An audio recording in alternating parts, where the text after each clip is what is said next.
I just did. Thank you. I don't see it up on yet, so let's go fast.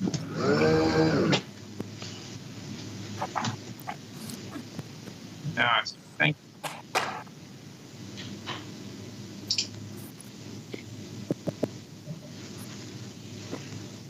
All right, 6:30, Roberta, we are ready to go on our end. Good evening. This is Roberta Jorgensen. I'm chairperson of the Paso Robles Planning Commission, and this is the Planning Commission meeting of January 12th, 2021.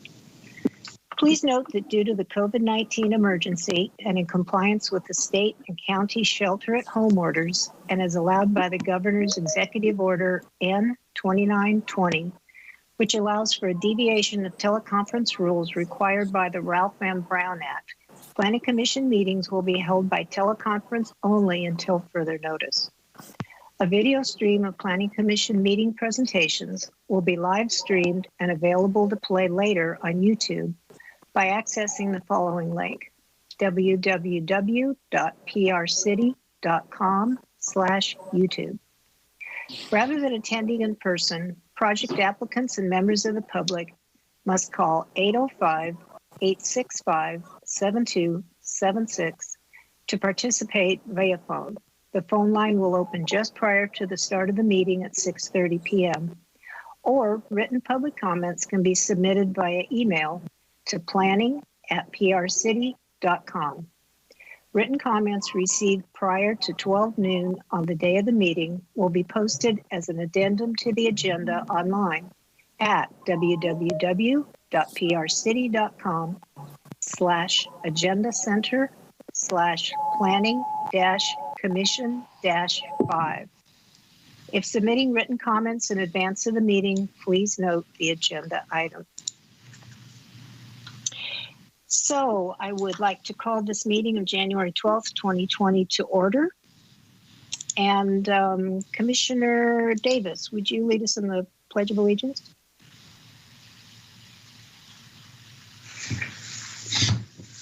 I'd be happy to, and I will begin. I pledge allegiance to the flag of the United States of America and to the republic for which it stands, one nation, under God, indivisible, with liberty and justice for all. Thank you very much. And may we have the roll call, please? Yes, Commissioner Kogler. Here. Commissioner Castillo. Commissioner Christensen. Present. Commissioner Davis. Here. Commissioner Gibson.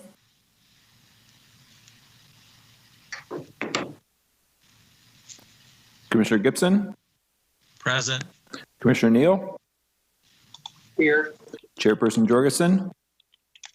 I am here. The record will reflect that Commissioner Castillo is absent. Thank you. And may we please have the staff introductions?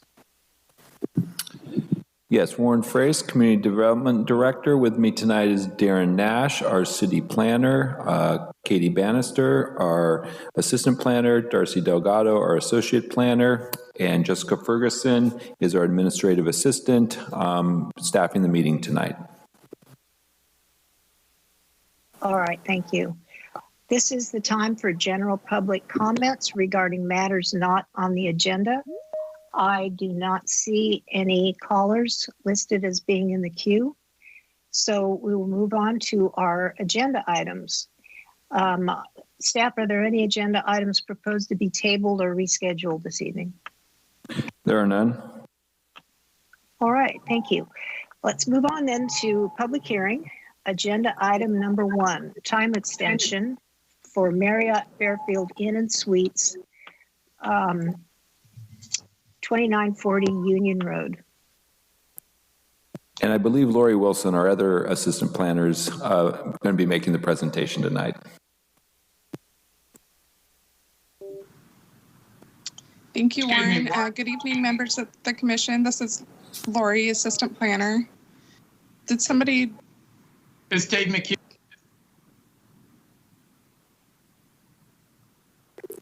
Can you hear us okay, Lori? Someone's got a speaker. I can. I'm hearing Dave trying to get in touch with us though. Yes. Thank you. Yes, sounds like there's a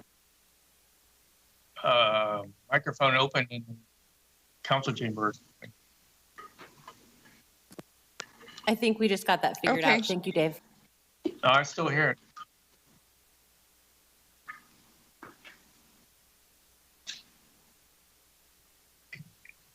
Is everyone else on, Laurie, are you hearing that on Teams as well? I can hear you, Dave. Are you hearing an echo? Not right now. I'm fine. Okay. You want me to go ahead? Yeah, go ahead. Okay. All right. So our first item tonight was the time extension request. This is a request for a 2-year time extension for PD 15005 and CUP 15020. This is for a 119-room Marriott Fairfield Inn and Suites. Project's located at the corner of Union and Union Road, fairly close to the 46 West interchange. This is the approved site plan for the project. The entrance is shown there to the north, which is pretty much right there at the corner of Union and Union.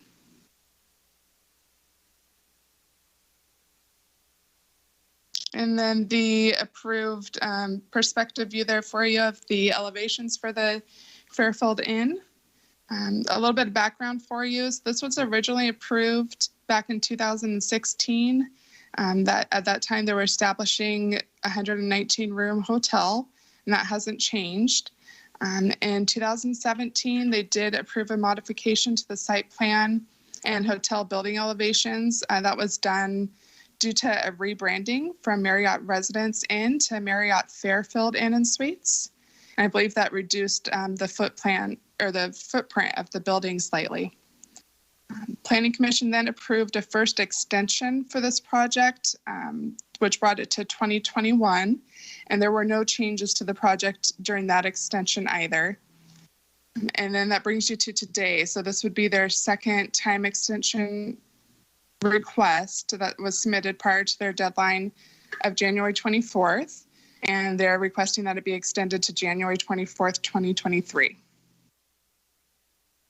So the options before the commission tonight are to approve this request for the 2-year time extension for PD Amendment 15005, CUP 15020, which would extend it to January 24th, 2023.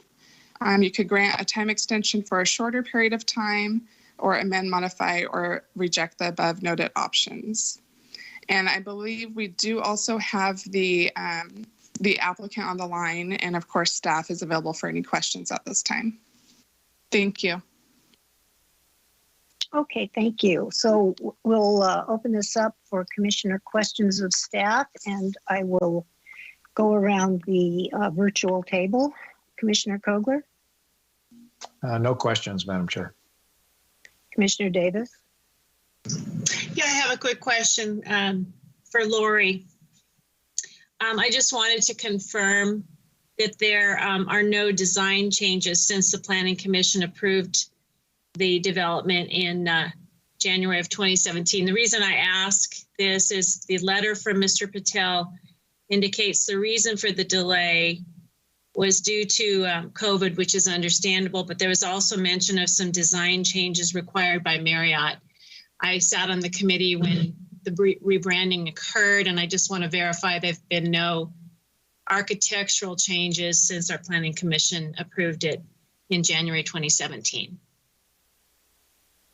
Correct. Yeah, as far as I'm aware, and we can see if the applicant's available as well, but they are not requesting any architectural changes with this extension. I understand that the letter that they submitted requesting the extension mentioned that rebranding caused a bit of a delay as far as getting their building permits issued, but there hasn't been additional changes since then.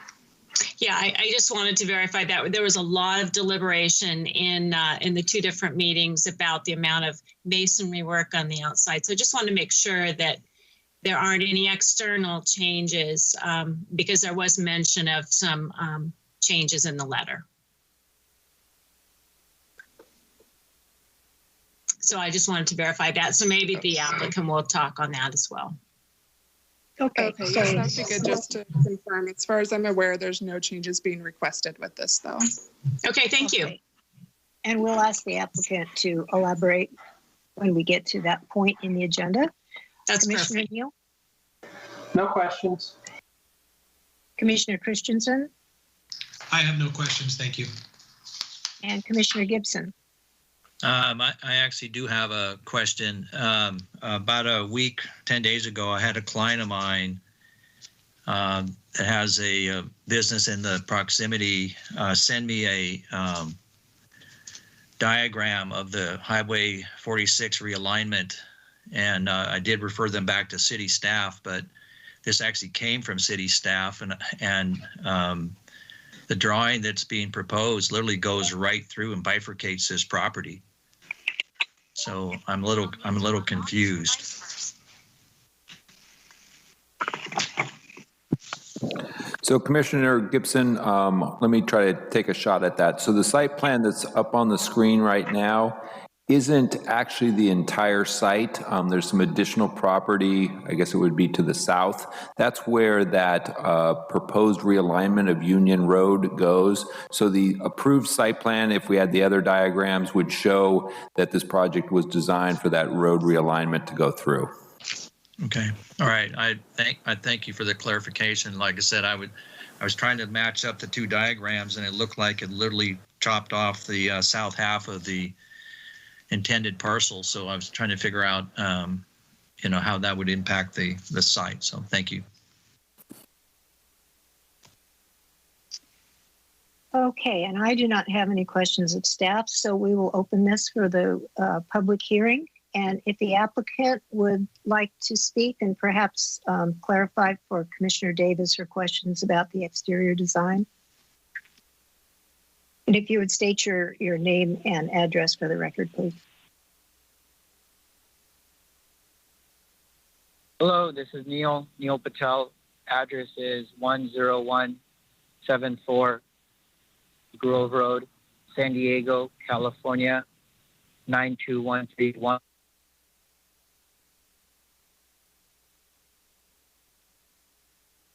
All right, go ahead, sir. Is being proposed to the there's no proposed changes to the exterior. What we were referring to is the brand typically every year to 14 months releases interior cosmetic changes to the guest room to continue to make it more current within today. So we'll be picking up those changes on our next round of plan check comments, so that when we do indeed break ground, that we are opening with the latest and greatest generation of Fairfield within the property. But no exterior changes are proposed. All right, and was there anything else that you'd like to say to the commission, or do you think we've covered it all? I think you covered it all. We would certainly appreciate the extension. We're working very hard on this project and the project that we're going to talk about next to be able to get a building permit and break ground. We hope that as time passes and COVID passes, that our construction lender will be able to execute on our loan. We can get going on our two projects that we have there within the city. So we appreciate everyone's understanding for this time extension. All right, thank you very much. And I do not see any callers in the queue to speak on this item. So I will close the public hearing, and we'll bring this back to the commission for comments and discussion. I will go around again. Commissioner Kogler. Nothing to add, Madam Chair. This looks good to go. Commissioner Davis. Yeah, I really don't have anything. I just wanted to ask for that one clarification, which the applicant has explained. So I think this will be a beautiful addition to the gateway of Paso Robles. Commissioner Neal, Nothing for me, thank you. Commissioner Christensen, I have nothing. Thank you. Commissioner Gibson. No, thank you. My only question has been answered. Okay, I do not have any questions or comments or discussion at this point, so I would entertain a motion.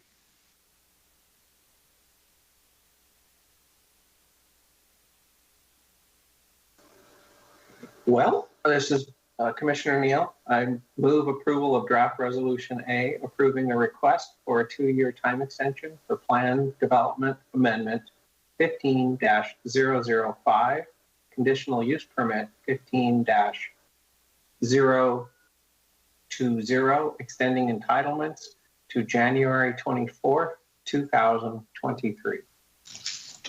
I'll second that. All right, so motion by Neal and second by Kogler. If there is any other discussion, please speak up. All right, hearing none, I'll ask for the roll call vote, please. Commissioner Neal, Aye. Commissioner Kogler, Aye. Commissioner Christensen, Aye. Commissioner Davis, Aye. Commissioner Gibson, Aye. Chairperson Jorgensen.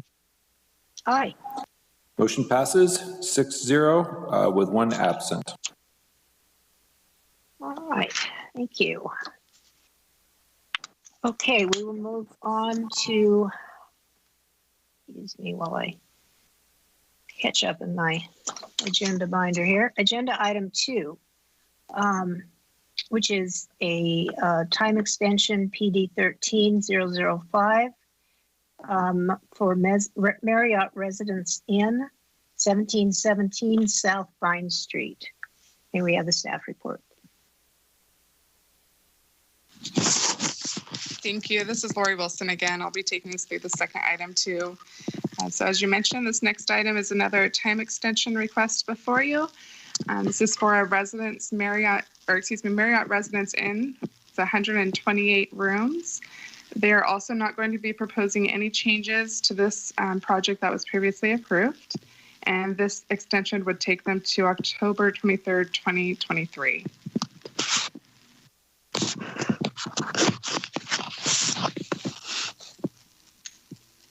So as the next slide pops up here, we were having a little delay.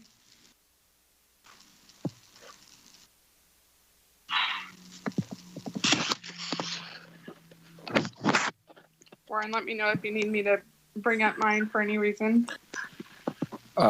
We can see it. Can the commission see the slide? Oh. This says background. Yes. Background, see it. yes. Yeah.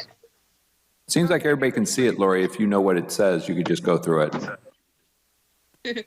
I can see it too. I just, if you can move to the next slide, please. Oh, sorry. Okay, so this is our site plan. The project that we're looking at tonight is highlighted in purple there, the Marriott Hotel, right along South Vine Street. There's a lot going on this site plan, but it's basically just kind of outlining future improvements that'll be going on in the area as well. One of the conditions of this hotel being built is that they will be paying their fair share towards some of the improvements through development impact fees once it's constructed. Next slide, please. This is the approved site plan for the project. Again, the entrance is, you'll see there on the north side coming in off of South Vine.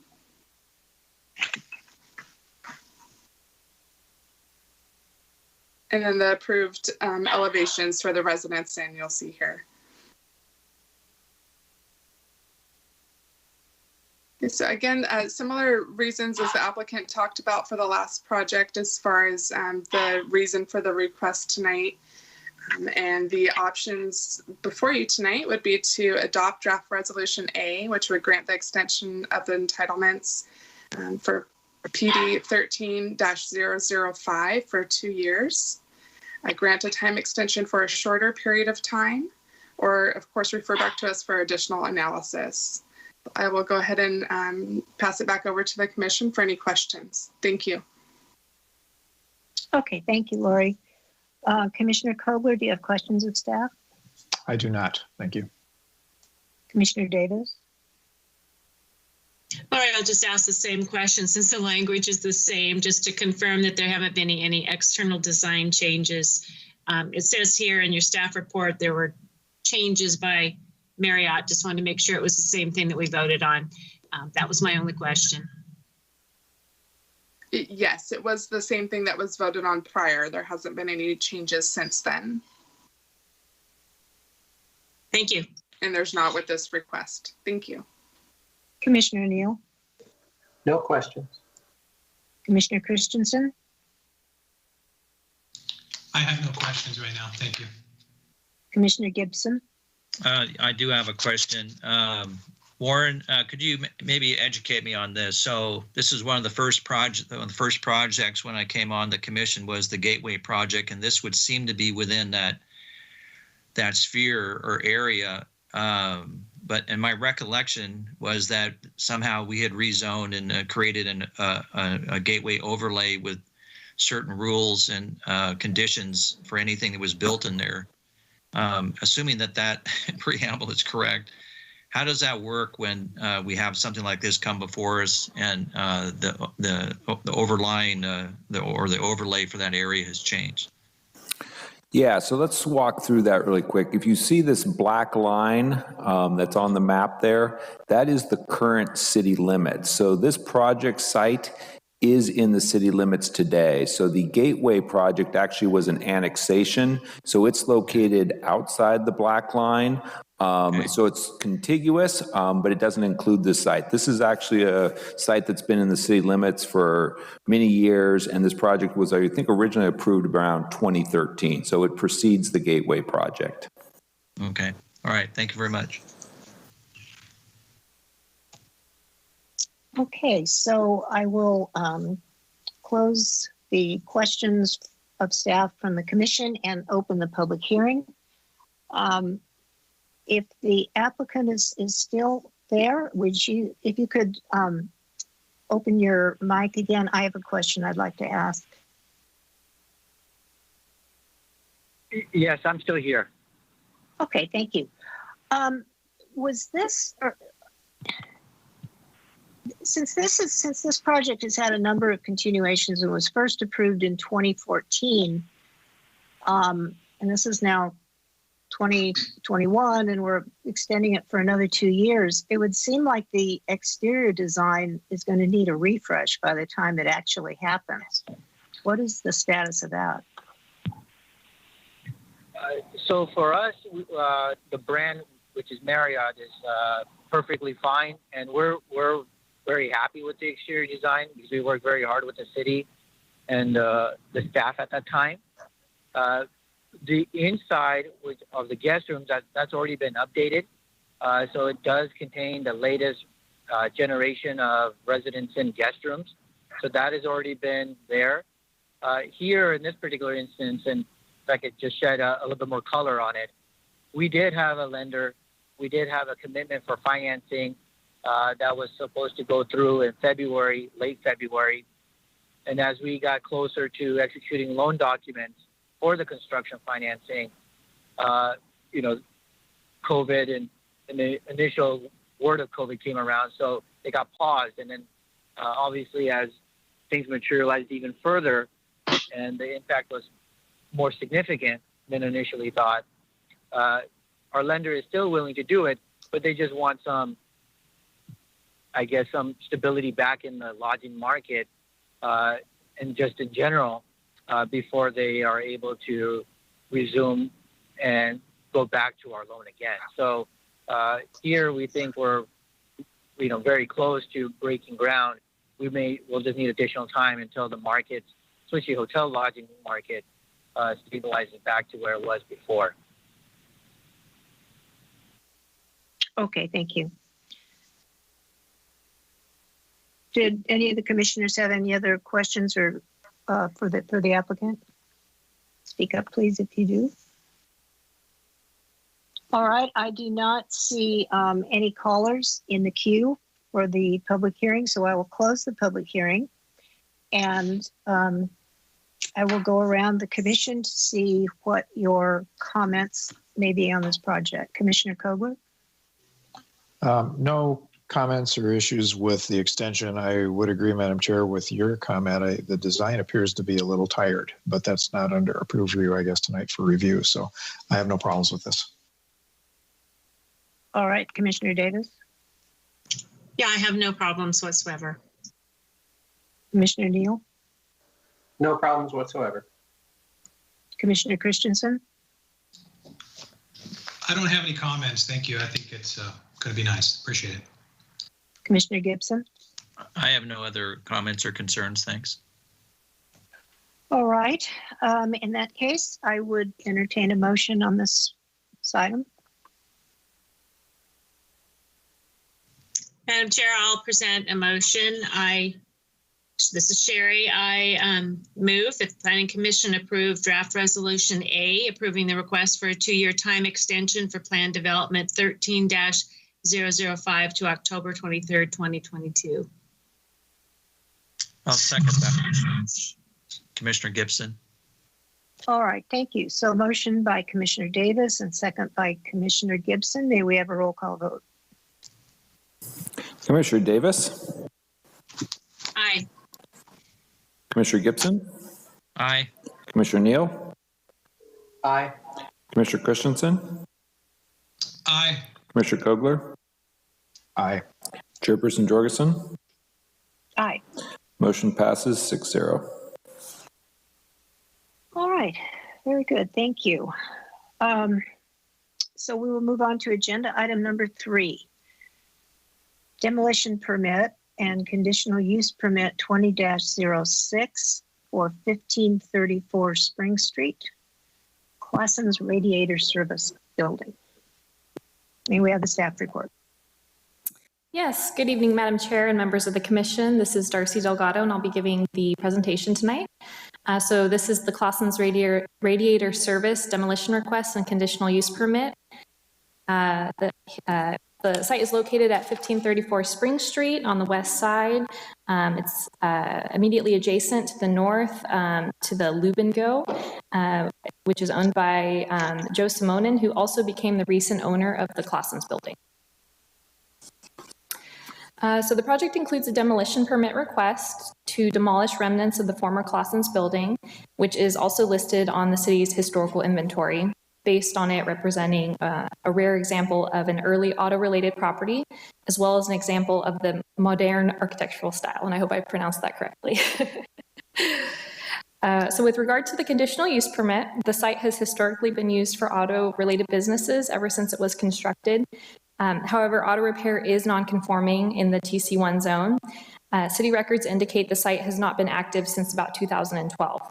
So therefore, a conditional use permit is also being requested to reestablish auto repair uses at the site so that it can function ancillary to the Loop and Go. The conditional use permit would also allow the building to be rebuilt similar to the Clausen's building, which is considered a non-conforming structure under the Uptown Town Center specific plan.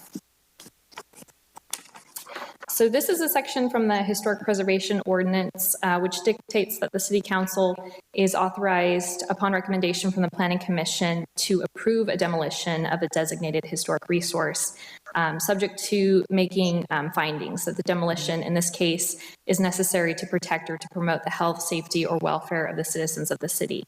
And so tonight's action on the demolition and the conditional use permit will be to make a recommendation to City Council on the project as a whole. So here's a couple photos showing the structure.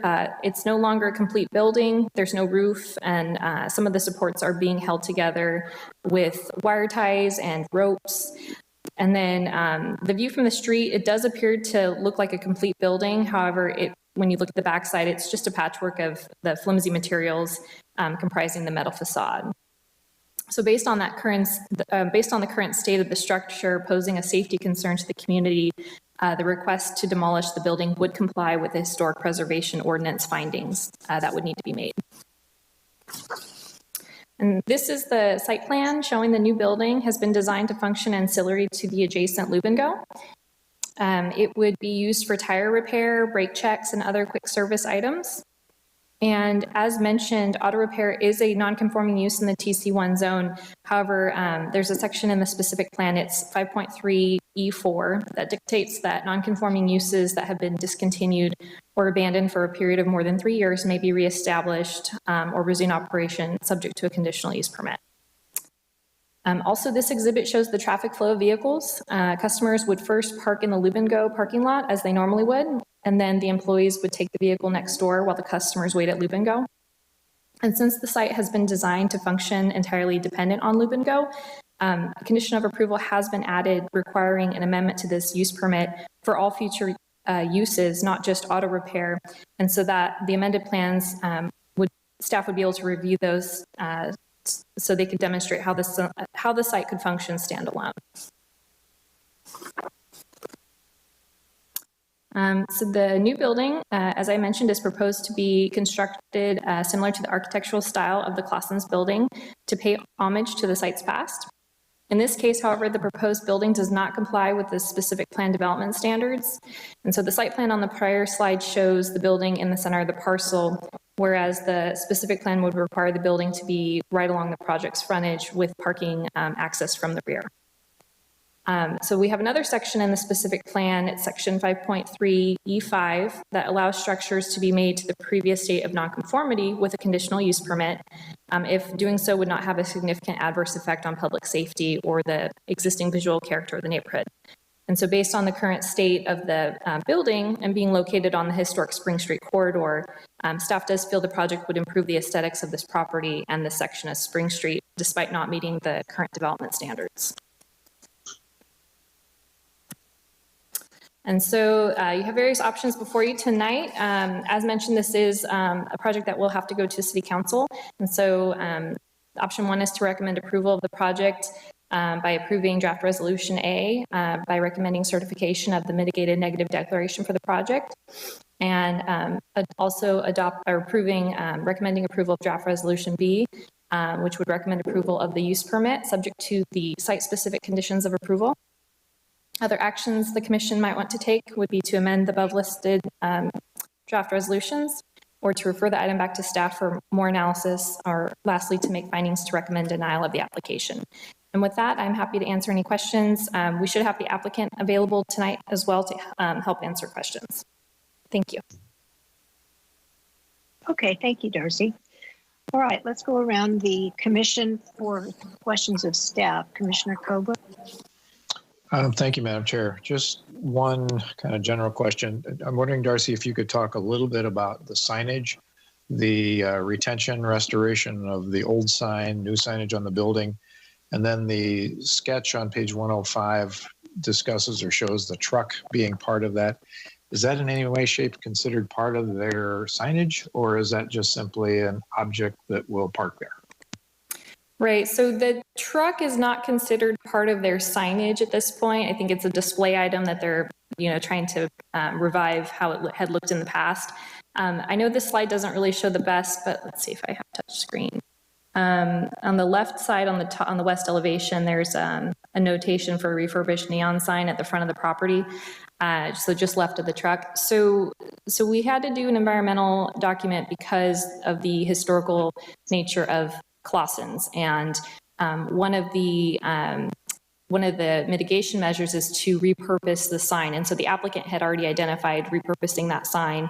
However, after we published the initial study, I had coordinated with the Historical Society, who indicated there's actually more than several signs there. I think both that sign and then the wall sign that they were interested in, as well as some vehicles that are on the back half of the property, in donating those to some local museums. So we modified that mitigation measure to allow for, if for whatever reason it can be demonstrated with city approval that it can't be repurposed, that they be able to donate the sign. But at that point, we would probably have to go through DRC to see, what is the alternative to not using the sign on the site. Thank you. That's all, Madam Chair, for now. Okay, Commissioner Davis. Yeah, Darcy, if you could explain maybe again or in greater detail, I'm still confused. I understand it's demolition request. I understand there's a new building. But I don't understand the parking and the ancillary relationship and how that relates to parking and the circulation. I'm still a little confused on all of that. So what is the parking for this new structure? Right, so the site plan shows, it's kind of hard to see in this graphic, but there are, I think, 5 parking spaces on the site that's highlighted in yellow from the rear alley in that between the blue. So the blue represents the building. So there should be 5, I would call them staging areas for vehicles. And then there's dashed lines inside the building that represent, the 2 service bays where cars would be worked on. And then they could, I guess, then stage temporarily outside the building until they're then moved back over to Lube and Go. So as customers come and go, customers are dropping their cars off at the Lube and Go property, and it is the employees of Lube and Go who will then drive them next door. So there's no office, there's no restroom at the proposed site. It's just for the auto repair uses. And so to kind of answer the question, I think that you kind of alluded to parking. So they don't have a formal parking plan. They would need to have 7 parking spaces. And so that's one of the reasons why staff recommends the condition that's included to have any future use that is not tied to Lube and Go to amend the CUP so we can reevaluate parking and also interior, how the site could function standalone since it's really not developed that way at this point. So I guess I'm just trying to wonder how that maybe might burden Lube and Go's parking next door. I know there's an ancillary relationship and business relationship, but is there enough parking for both operations, I guess is the question I'm wondering. Right. So it might be a question we can also get a little bit more input from the owner, Joe Simonin. So my understanding is they currently are wanting to do the tire repair, oil repair. They just don't have the, they want to expand some, but I guess since they're not adding any new parking, it will affect their parking at their current site. So they're going to, perhaps Joe can expand on how he envisions that working. Okay, and so that's parking. And the circulation, the customer enters where? They enter at the Lube and Go? Yes, so they will enter from, it looks like 16th Street at that curb cut and park in the parking lot. So I know the arrows are more for the employees of Lube and Go as they transport the vehicles.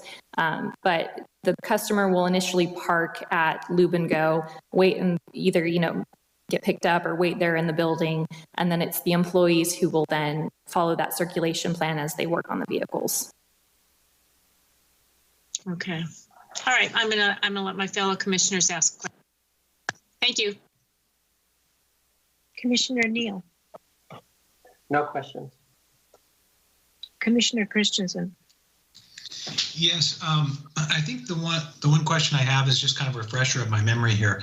Was the traffic or the flow for the vehicles on the property, was it different for DRC, or was this a culmination of what we suggested at DRC? Can you remind me? Sure. This is a culmination of what was recommended at DRC. There was really no established circulation plan when this went to DRC, and I think this is what DRC members were encouraging the applicant to put together, and this is what came out of that. Okay, well, that's how bad my memory is. I know I was part of that DRC meeting and I liked the flow. I think it's the smartest thing to do there. I'm not sure you could do anything else without causing more traffic issues. I love the fact that they're going to try and repurpose that space, considering it's a narrow lot, and the use. Can you explain again, just in a little more detail, the tie-in for the CUP? Maybe I can get a better understanding of that. So for any other future use? Sure. So let me see if I can flip through the page. So future uses, regardless of whether they're auto repair, this site plan does not demonstrate how they could park. We don't have a parking plan for this specific site. So any future use that would occupy the space, if they're not directly correlated and part of Lube and Go, they're going to have to amend the conditional use permit and go and come back to Planning Commission. So we can, and as part of that process, staff will, review their site plan, their parking plan, what changes they'd be making to the building to provide, to meet building code for, spaces for customers, offices, restrooms, whatever it might be. So not just tied to auto repair, but any future use that is standalone on the site. Great, thank you. I think that answers my questions. I appreciate it. I'm done. Commissioner Gibson?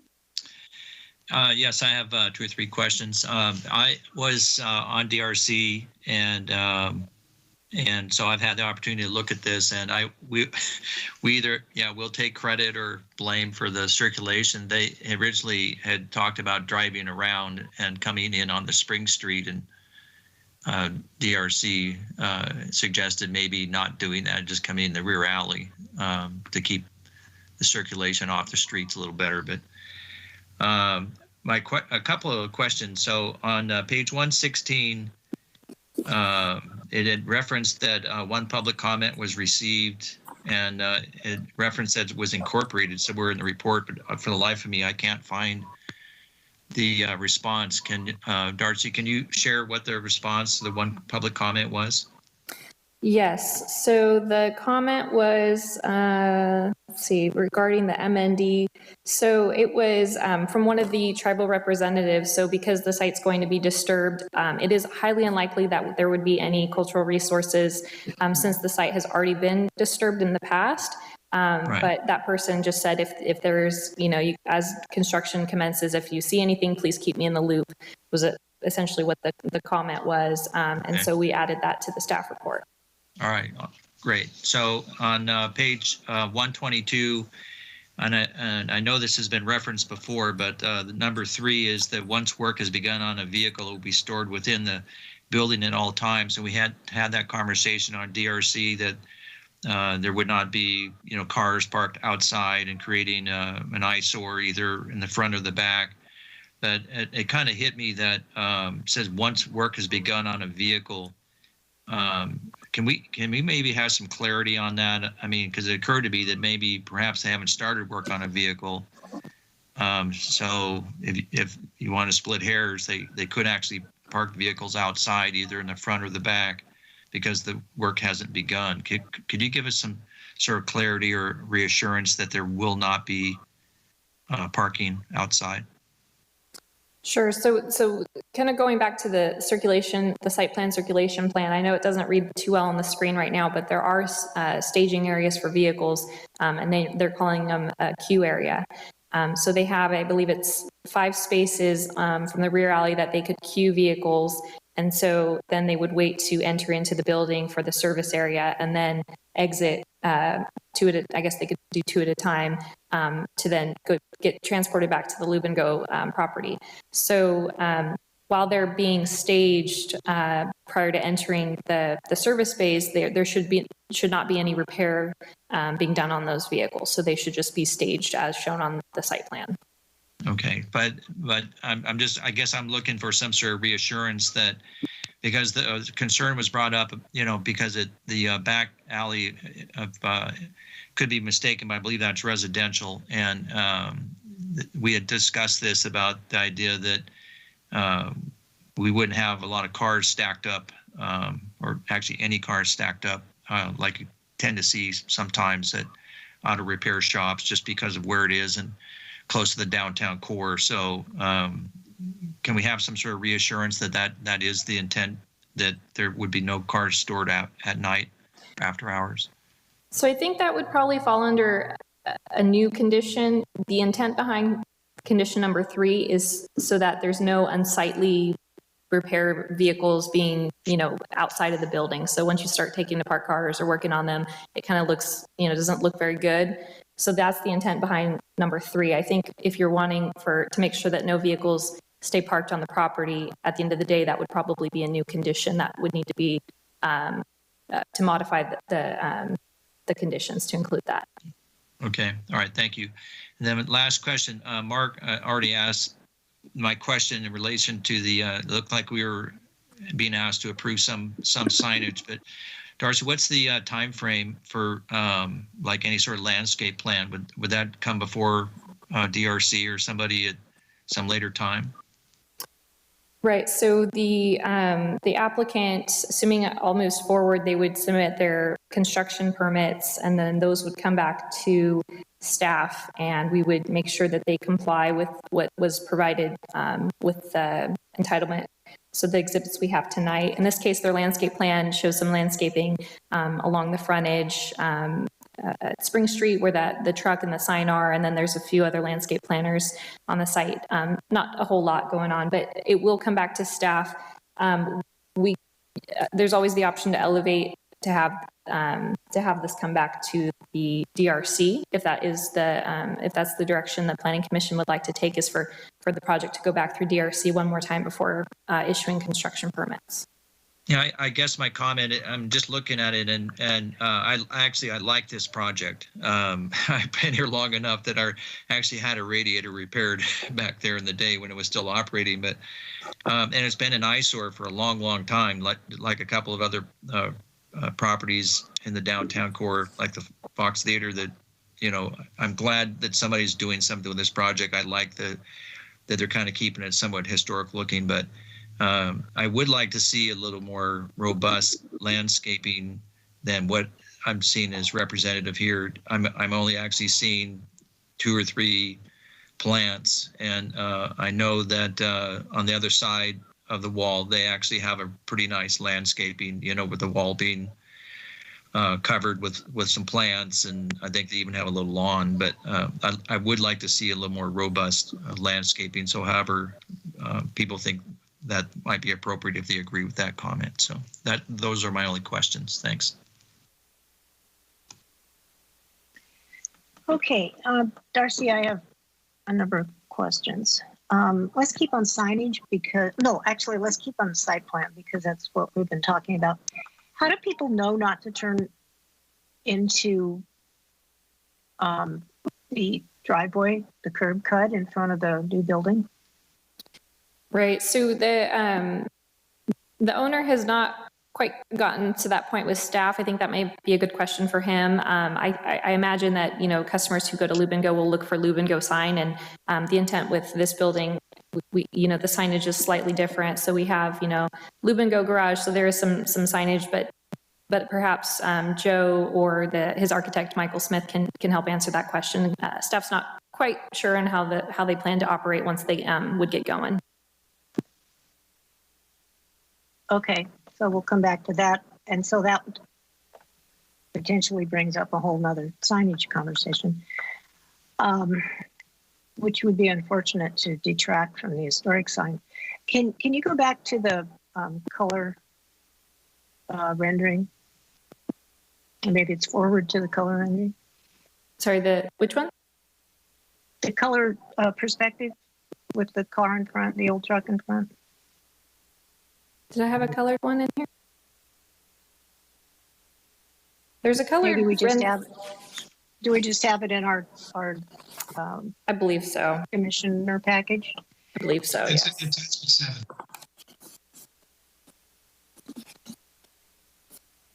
Yeah. Okay, that's too bad. All right. Well, it's on page 105.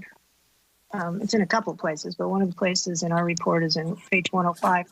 It shows the historic sign is red, and it's not red. Is it going to get? Oh, I see. Yeah, there you go. Why is it red? So we have not gotten to the how the sign will be repurposed. Another good question for Joe and or Michael, the architect. The condition of approval that we have added would require the applicant to obtain a building permit prior to installation of the sign. So they would need to go through staff prior to doing any work on the sign. And so we could verify at that time how it's being repurposed. The mitigation measure goes a little bit further to say that the sign needs to be repurposed in a historically appropriate manner to the extent feasible and as approved by staff with the final approval by the DRC. Okay, well, that's good, because this is shown nothing like what it is now. So keeping on the signage, you had mentioned in your verbal report, Darcy, about the existing building sign that says Clausen's radiator repair and your conversation with the Historical Society, but that's not, our report shows, let me see, page 118. It sounds to me like this is only talking about the highway-oriented sign, what they're calling the highway-oriented sign. So what's the status with the Historical Society on the flat metal sign? Right, so on page 103, there's a picture of, well, I think I actually have the picture in this presentation. So on the left picture, so the wall sign, there's interest in my understanding, the interest is in also donating this sign to local museums. So even though we did not have a mitigation measure pertaining to this sign, I did relay the message to the applicant so that he could coordinate with the Historical Society on donating any items on the site that that would be worth preserving for local museums. Okay, so it's going away and going to hide in a closet somewhere. That's too bad.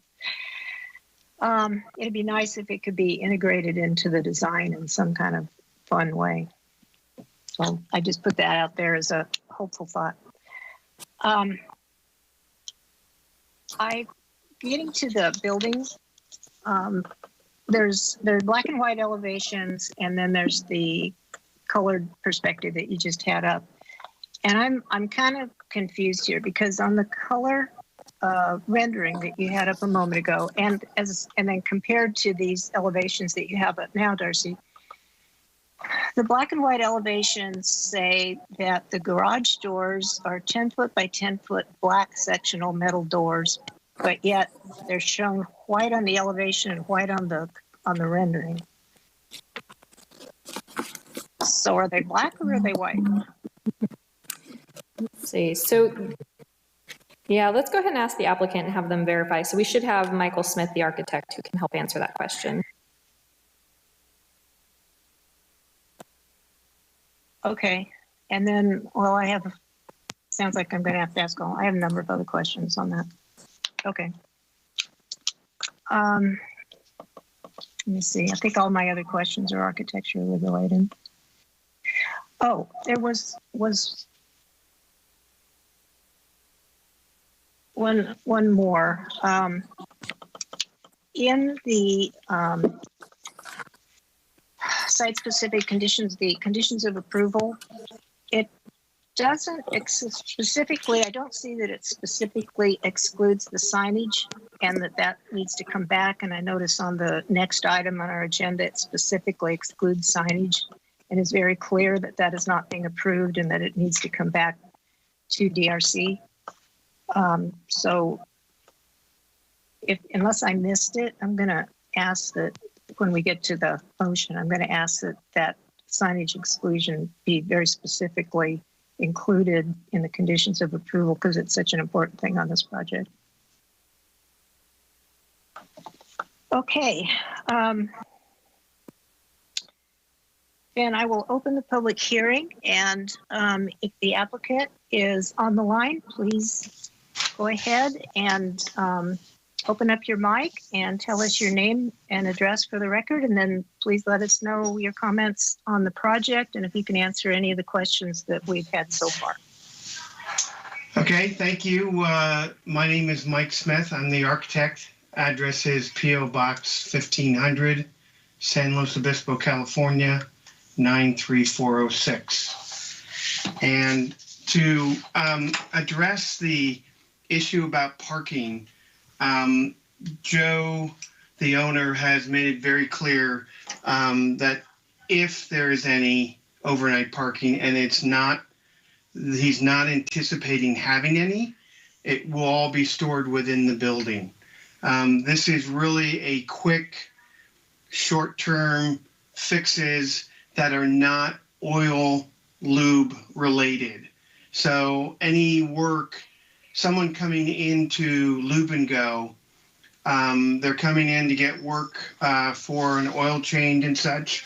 If there's something that's noticed by one of the technicians that needs to be repaired, they don't have to tie up a bay. They can pull them around to this adjacent property, do the work, and that would be pulled around by the staff of Lube and Go.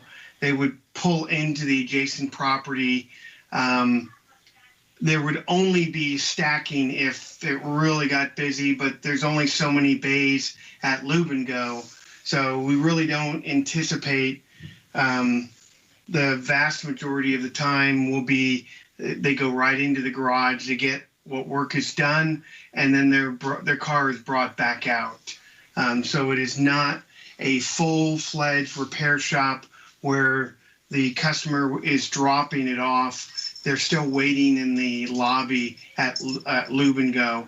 So parking impact is really just we're moving it from the Lube and Go side into the bays on the adjacent property and then back into the parking lot for the customer to take the car and go on their way. We have no problem beefing up the landscaping and such. I think originally we were trying to leave it as open as we can for parking, but I think what kind of fell between the cracks when we went to DRC and we moved or we flipped how the traffic flow was going through, that really opened up the ability for us to add some more landscaping on the front. So we will take that into account when we file for the building permit. The sign of the neon sign of the Clausen's radiator, I know it didn't come out as well, but it's almost like a brick red color. And we intend to keep the color that it is, just refurbish that and such. So I apologize if it looks maybe closer to candy apple red, but that is not our intention. We want to refurbish it as is and just refreshen it and then put the neon back on it. As for the signage on the building, Darcy did bring this up to us and said, what did we want to do? And at the time, and we're still not quite clear, that's why you see two different, I mean, on the elevation, you see Lube and Go Garage, and then on the perspective, you see Paso Garage. We're still kind of formulating that, and we will, and I told Darcy that we understand that we'll have to bring that design that's going on the building before the DRC, and we intend to do that. The color of the roll-up doors, and this was probably something that fell between the cracks. We were thinking black, but once we started looking at black, we thought it was too overwhelming because the fluted columns are also black.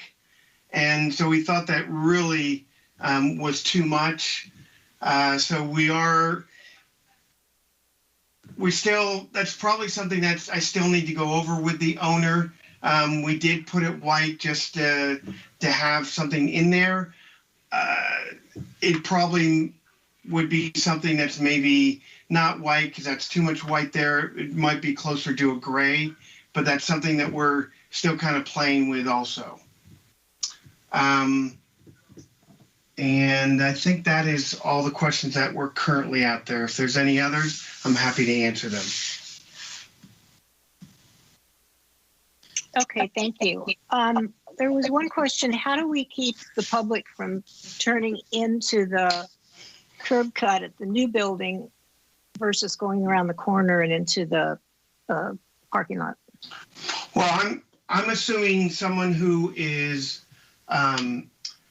turning in there, they're looking for Lube and Go, and so all the signage for Lube and Go will be there. I imagine the final rendition of the signage on the building will not say Lube and Go, so it doesn't confuse people to think to drive in there and such. Other than, I'm not sure how to keep them out of there.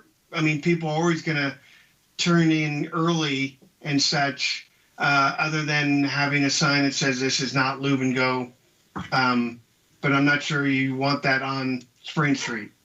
Something that says, hey, this is not Lube and Go, go next door. Okay, so we'll look to you to solve that for us, because we sure don't want that sign. You're right. Let me just look at my notes, see if there was anything else. I was going to ask you about the glass in the doors, if that's clear or diffused, but I'm guessing that's to be determined as well, probably, with the door design. We're probably going to have them frosted. Some kind of rainwater. You know, we don't really want it clear, so people are looking in and such, and inviting them to do that. It's really something we're trying to keep it low key. Okay, yeah, that makes sense. Bear with me, I'm going through my questions, and I know I've got one and I've missed it. Oh well, can't find it, so I guess it's not that important. Just one comment. This is just not any kind of official requirement, just a comment. Since the signage on the new building is not going to say Move and Go, and it needs to say something different, would you just take a look at refurbishing the existing sign and putting it right where it is? Just think about it. Sure, absolutely. Yeah, actually, so, I didn't even think about that, and I'm sure Joe would probably be open to that too, because he's, you know, being part of the community, he values the history. Great. So again, not asking that as a requirement, just give it a thought. Okay, thank you. Let's see, I'll go through the other commissioners already asked questions, right? And I jumped in there. Okay, so I guess if there are no more questions of the applicant, if any commissioner has any other questions, please speak up. Madam Chair, this is Commissioner Kogler. Yes. Probably staff more than the applicant, but what came to light for me with a question area as this discussion was going on during the response to the other questions. Are these two separate parcels right now, even though they're commonly under, I think, one owner? Could this new building ultimately be sold off to another party? Yes, so they are two separate parcels, and that is kind of stems behind the reason of requiring any future use to amend this CUP, because it could be sold off and be its own project, but we don't have, it doesn't demonstrate how it can stand alone at this point. So they'd have to go back through this process to demonstrate that. Okay, and tied to that, that leads to my next question. Will it have water and sewer connections to it, should that occur in the future? And if it's under use, they need restrooms and other things to occur as a part of that building? Yes, all the utilities are provided to the site, separate from Lubin. So they're stubbed there today or something and will remain for future use if needed? Yes. Okay, thank you. This is Commissioner Christensen. I have a question for staff as well. Go ahead. Pardon my naivete, but we're just approving the demolition and the CUP with this resolution, is that correct? Or are we approving everything else that's involved, signage, layout, color, all that stuff? So tonight's action is to make a recommendation to City Council on both the demolition, which is tied to the mitigation or mitigated negative declaration, so that's Resolution A, as well as the conditional use permit, and that's Resolution B. So this will ultimately go to City Council, and that is because it is a historic on the historic inventory. So the project as a whole gets elevated to going to City Council. And then to kind of answer the second part of the question, there are some outstanding items in regards to landscaping, signage, colors that currently there is not a condition for this to come back to DRC, but oftentimes when there are still some unknowns, it is a good thing to require that the project plans go back through DRC prior to issuance of a building permit. And so that could be a modification to the resolution B to include that tonight. Okay, I appreciate that clarification because I was a little confused about that, knowing that they would have to submit for building permits and get reviewed. My recommendation is it might satisfy some of the other commissioners' questions a little bit better if it does come back to DRC for some of the items that we're talking about. I know that the owner sounds like they're going to make every great effort to continue with the theme of the building, which I truly am happy to see. Especially in that space. It's been such a blight for so long, unfortunately. And it would be great to have it kind of restored in a sense, even though it's going to be a new building. So my recommendation would be that maybe it comes back to DRC for some of those more definitive items and not maybe resting all of it tonight, since we don't have some of the clarifications that some of the commissioners are looking for. Okay, if there's any other, we're still in the public hearing, so if there's any other questions of the applicant. All right, I don't hear any, and we do not have any callers in the queue to speak, so I will close the public hearing. And so I think we will now bring it back to the commission for discussion. Commissioner Kogler. Thank you, Madam Chair. This is an interesting little project because right now it's more of a Hollywood set than it is a building, and I never realized that in driving past it as many times as I have. I'm certainly supportive of the various commission suggestions related to bringing this back to DRC for things like landscaping signs and colors. And I think just a note on colors, I think colors are pretty significant and pretty important here. If you look at the existing building, it's pretty subtle in its presence. The discussion that ensued a few minutes ago about potentially black doors or maybe white doors, I think those kind of things are going to be critical to making this work, because I think the black doors truthfully would have just been far too obtrusive in visual form. Also, I think it was mentioned that the columns that are here are going to be black, potentially in the new building where they were gray previously. So I think the colors are going to be really significant to make this work and make this successfully reminiscent of what historically was there. And so I would like to see those come back as well. And then I would like to, I think, just formalize what the applicant's apparent intent is, that there would be no exterior parking on the site after business hours. I think that's particularly important in the front to let this be a bit of a showpiece along that portion of the roadway. So with that, Madam Chair, I don't have any other specific comments. I think it's actually a pretty interesting little project. Thank you. All right, thank you. Commissioner Davis? I agree with Mark. I think it's an interesting project. Speaking as a long timer here in Paso Robles, I think it is very important to keep the historical integrity, but it's exciting to see it renovated. I also agree with Commissioner Kogler about having DRC making some final decisions on color and landscaping. I think that's a great idea to bring it back. And I'm very excited about this project. So that's all I have. Commissioner Deal?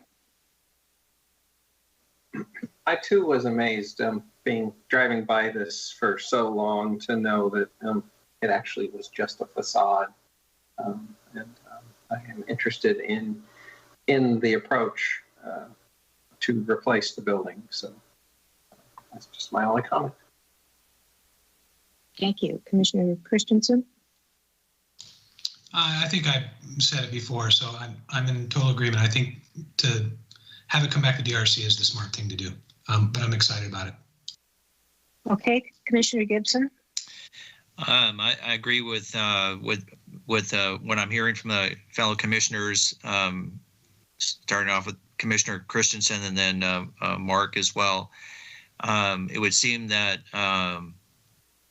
the applicant is more than willing to work with us and make this a great project. So that's good to hear. But I still would recommend that a lot of things that are being asked tonight that really we don't have any details of, like the color landscaping and signage. And then I would even add, Madam Chair, your question about the glass, the color of the glass, or the frost. I really do like this project. I like that they're trying to keep it historical.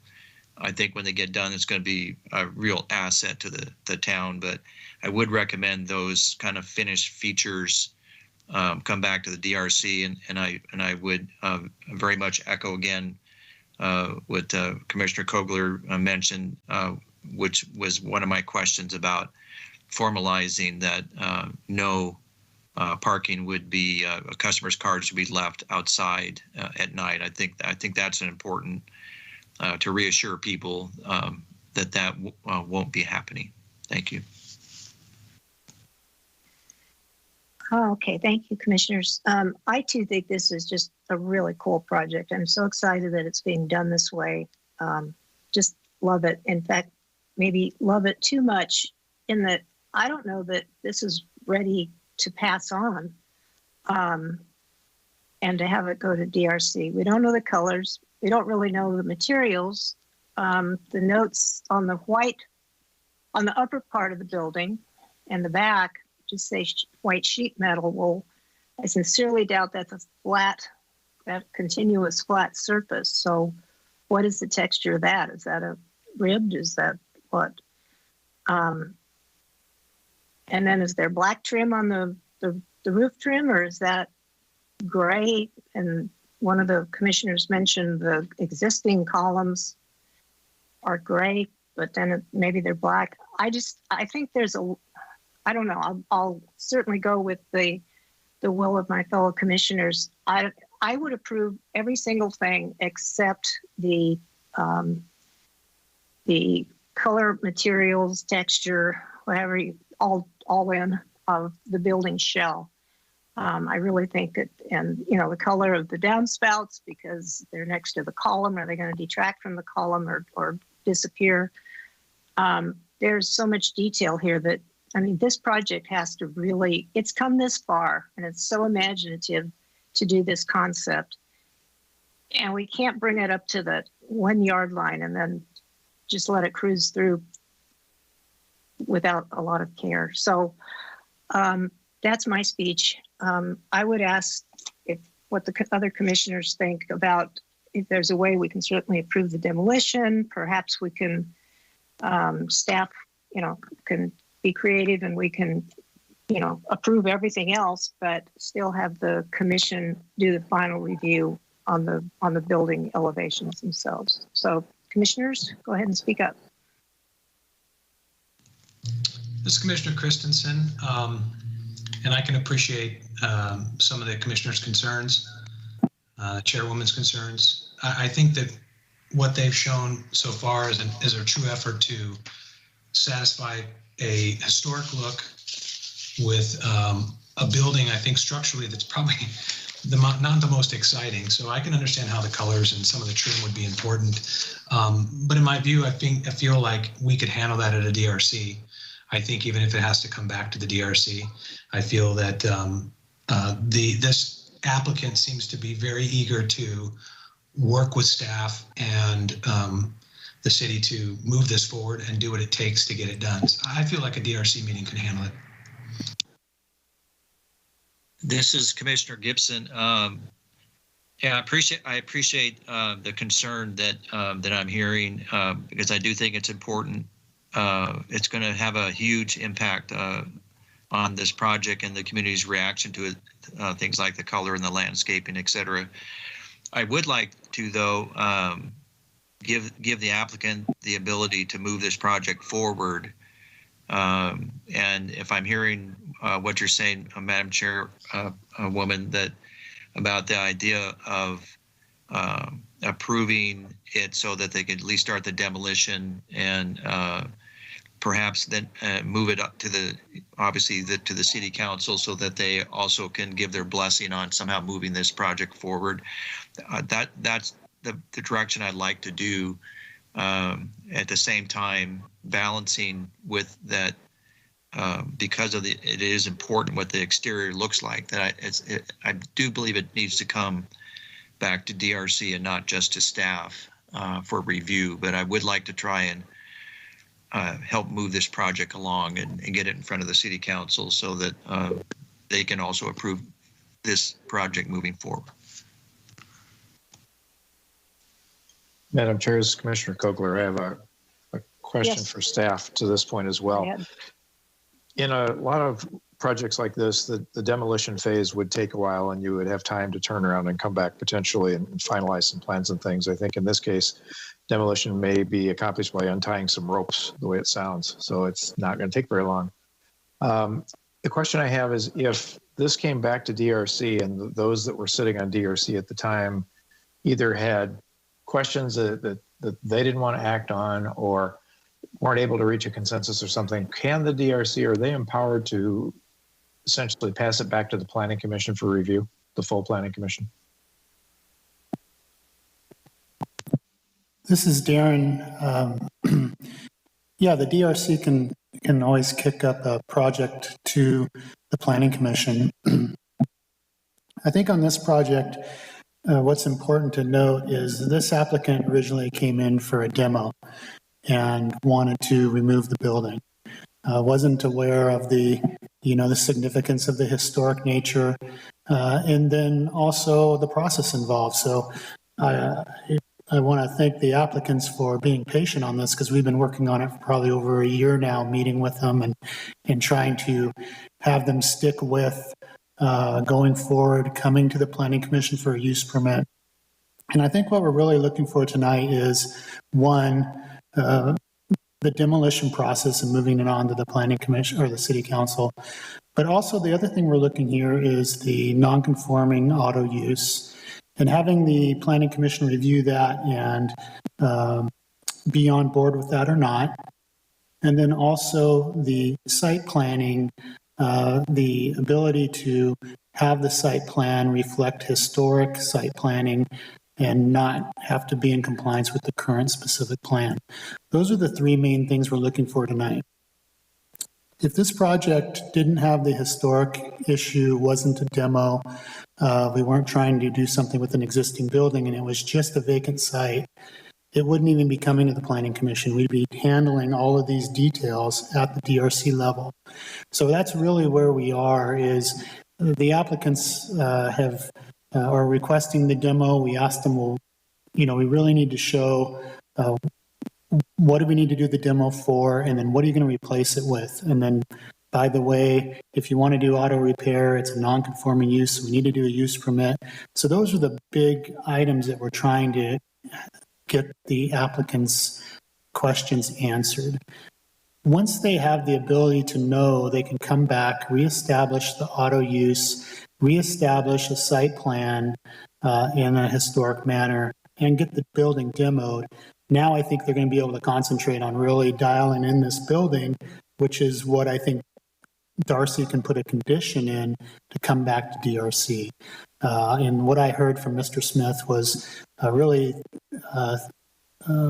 acknowledging some of the information that the Planning Commission has said tonight. So I think now, if we can move this forward, get it to the council, and they know they can demo the building, and they know they can work with the non-conforming use and the historic site planning effort, I think Mr. Smith can really come up with a plan that we can take back to the DRC for those final details. And then we'd be happy to help with a condition of approval that makes the Planning Commission comfortable with that.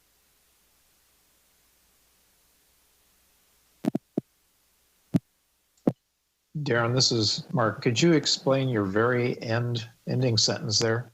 You'd be happy to put on the condition of approval by the Planning Commission? Is that what I heard? Right. If the Planning Commission would like us to add a condition that was more specific on what details need to come back to the DRC, we can help design that condition. But my thought would be is that really the site plan review would come back to the DRC just like any other new building in town. So, the other thing we see is working towards construction drawings. A lot of the details that the Planning Commission is showing is missing will be provided. So as Mr. Smith works on his construction drawings, a lot of those things, specific materials, specific colors, what trims are here or there, those are all things that he will be adding as he works on construction drawings. So if we have a condition that says prior to issuance of a building permit for the building, that the final architectural details and the signage and the landscaping, all those come back to the DRC. I think we will get those details and be able to review them at a DRC level.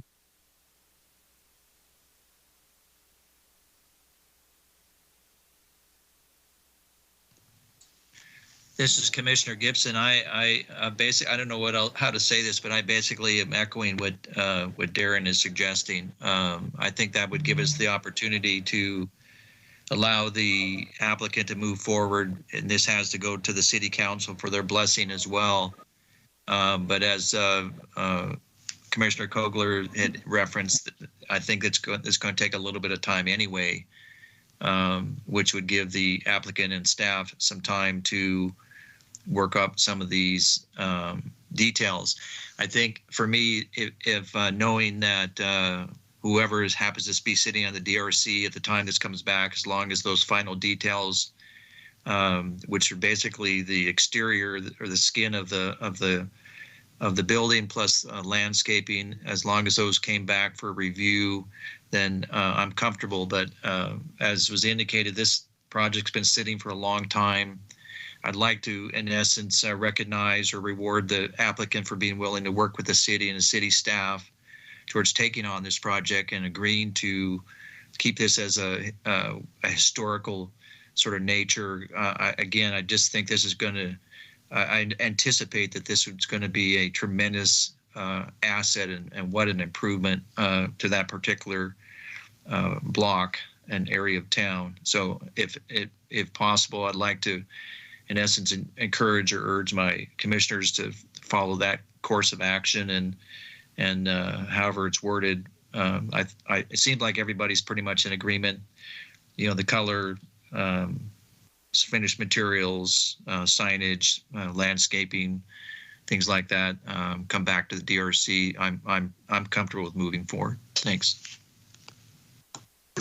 Madam Chair, this is Sherry. Go ahead. No, it's all right. Go ahead, Sherry. Thank you.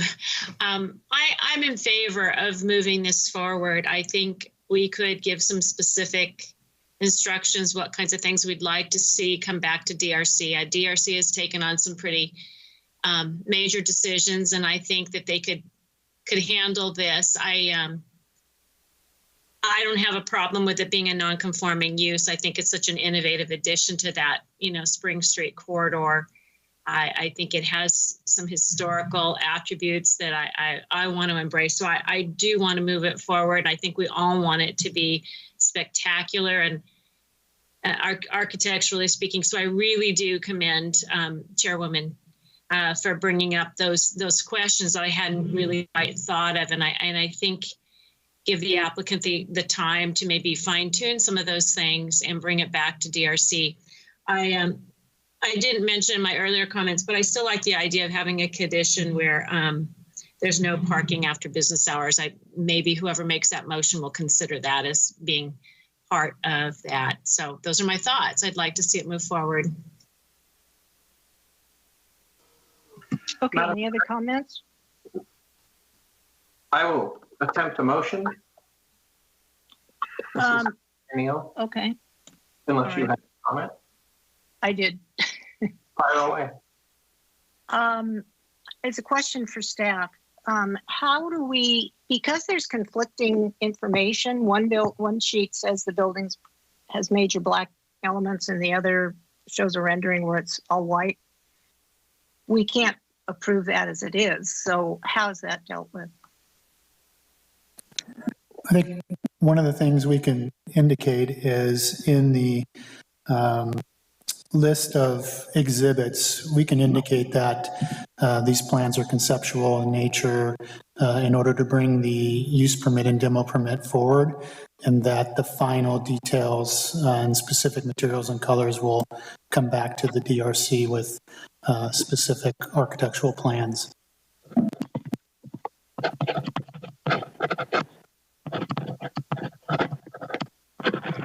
Okay.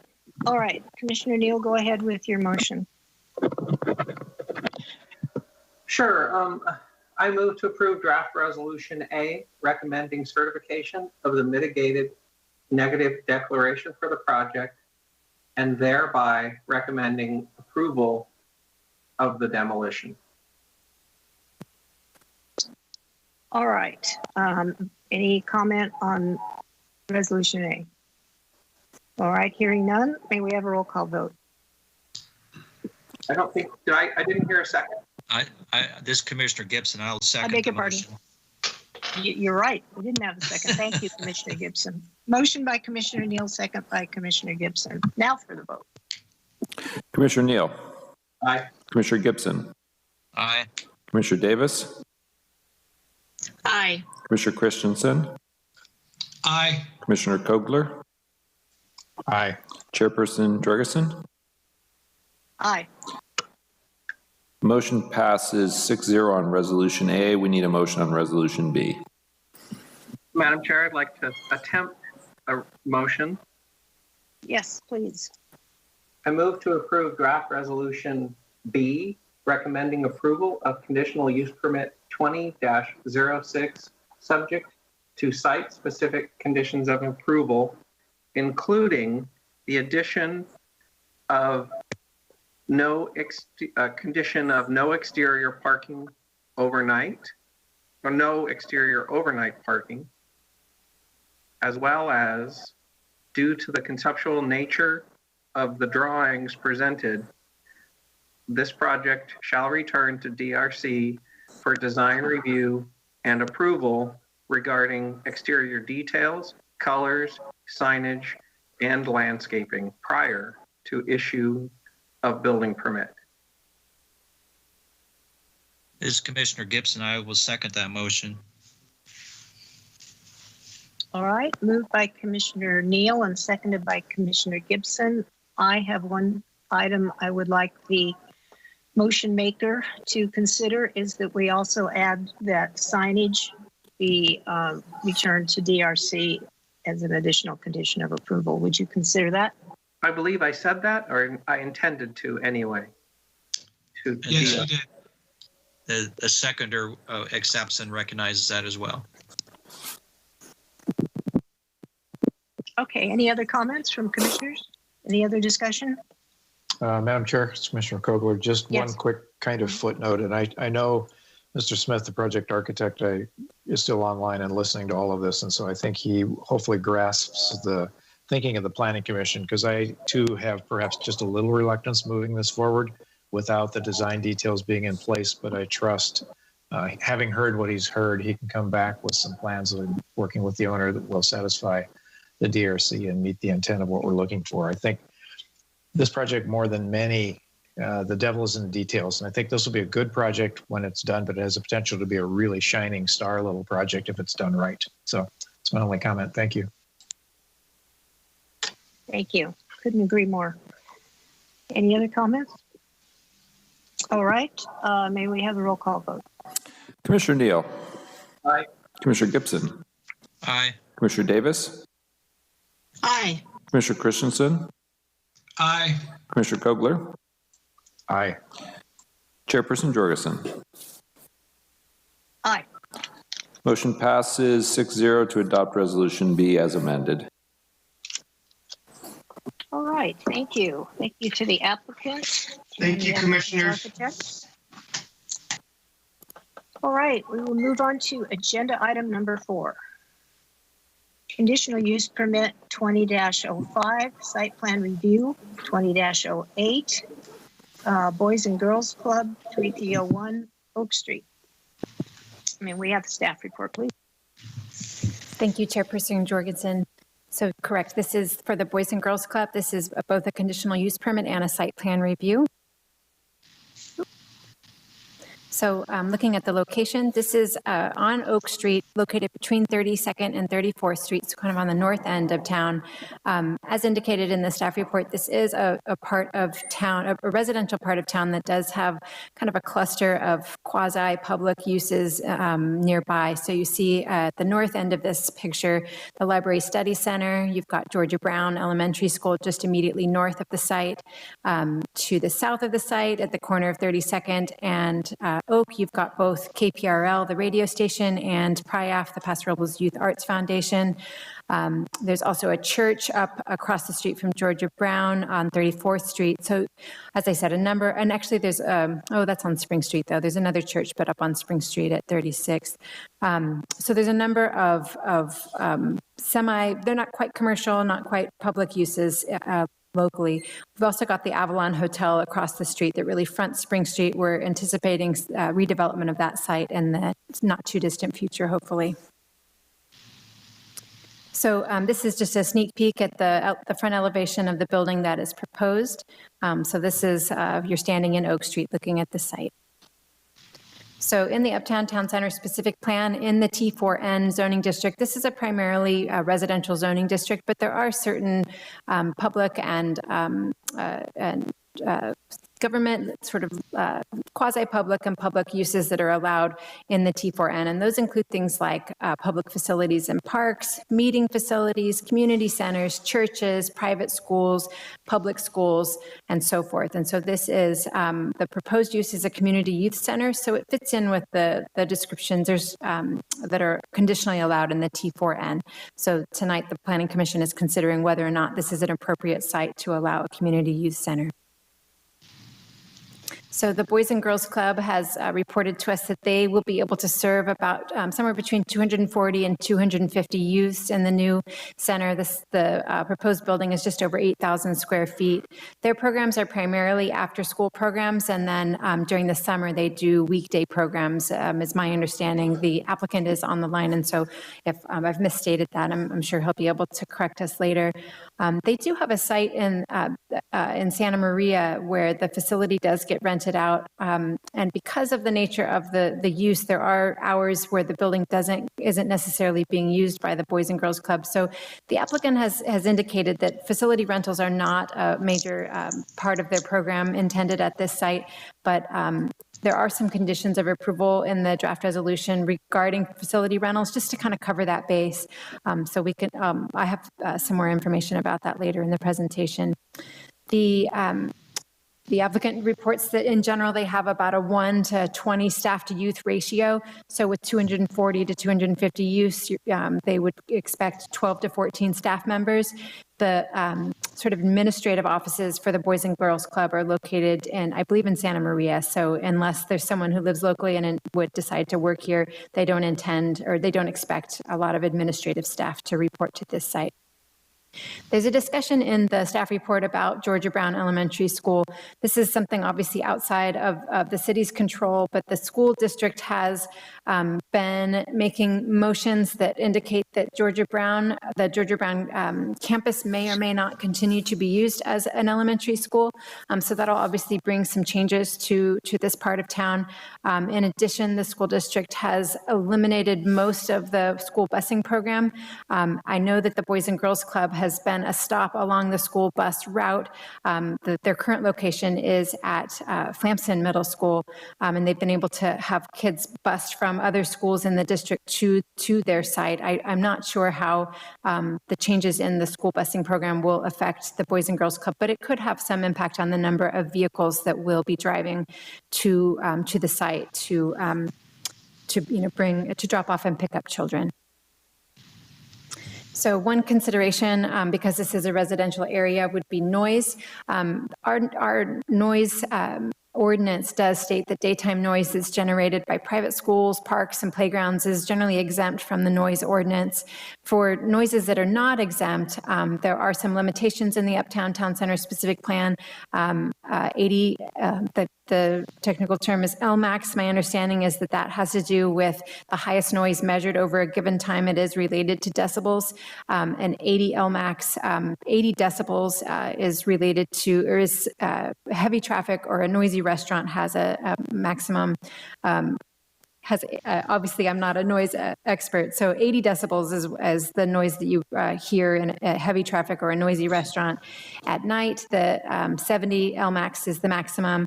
And again, this is the high, it's not necessarily sustained noise, it's just the maximum noise you would get, say, over an hour or something like that, could be up to 70 decibels, and that is similar to a toilet flushing or a vacuum cleaner. So again, related to the potential for rentals, there's facility rental, there's some conditions that regard ending facility rentals sort of early in the evening. The general use, the Boys and Girls Club does end their program about 6:30 in the evening, and so any noise created by the site would be anticipated in the daytime. Here's a picture of the site plan. You can see this is front Oak Street. They're putting the building up along the street with the parking in the rear as is required by the Uptown Town Center specific plan. The city recently approved a lot line adjustment.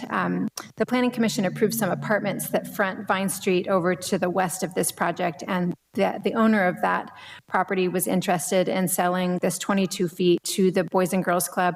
It's primarily a hill slope, but it does allow the Boys and Girls Club a bit more space. It moves the large oak tree that's on the site into the control of the Boys and Girls Club, and it allows them to place fencing to provide privacy and safety for their for the youth using the center. So this has already been recorded and is now part of the Boys and Girls Club. In addition, the Boys and Girls Club has come to an agreement with the school district for a 15-foot easement along the north side of the property. This would be used to access the site and access the parking lot on the rear, also for a garbage enclosure and some of the parking.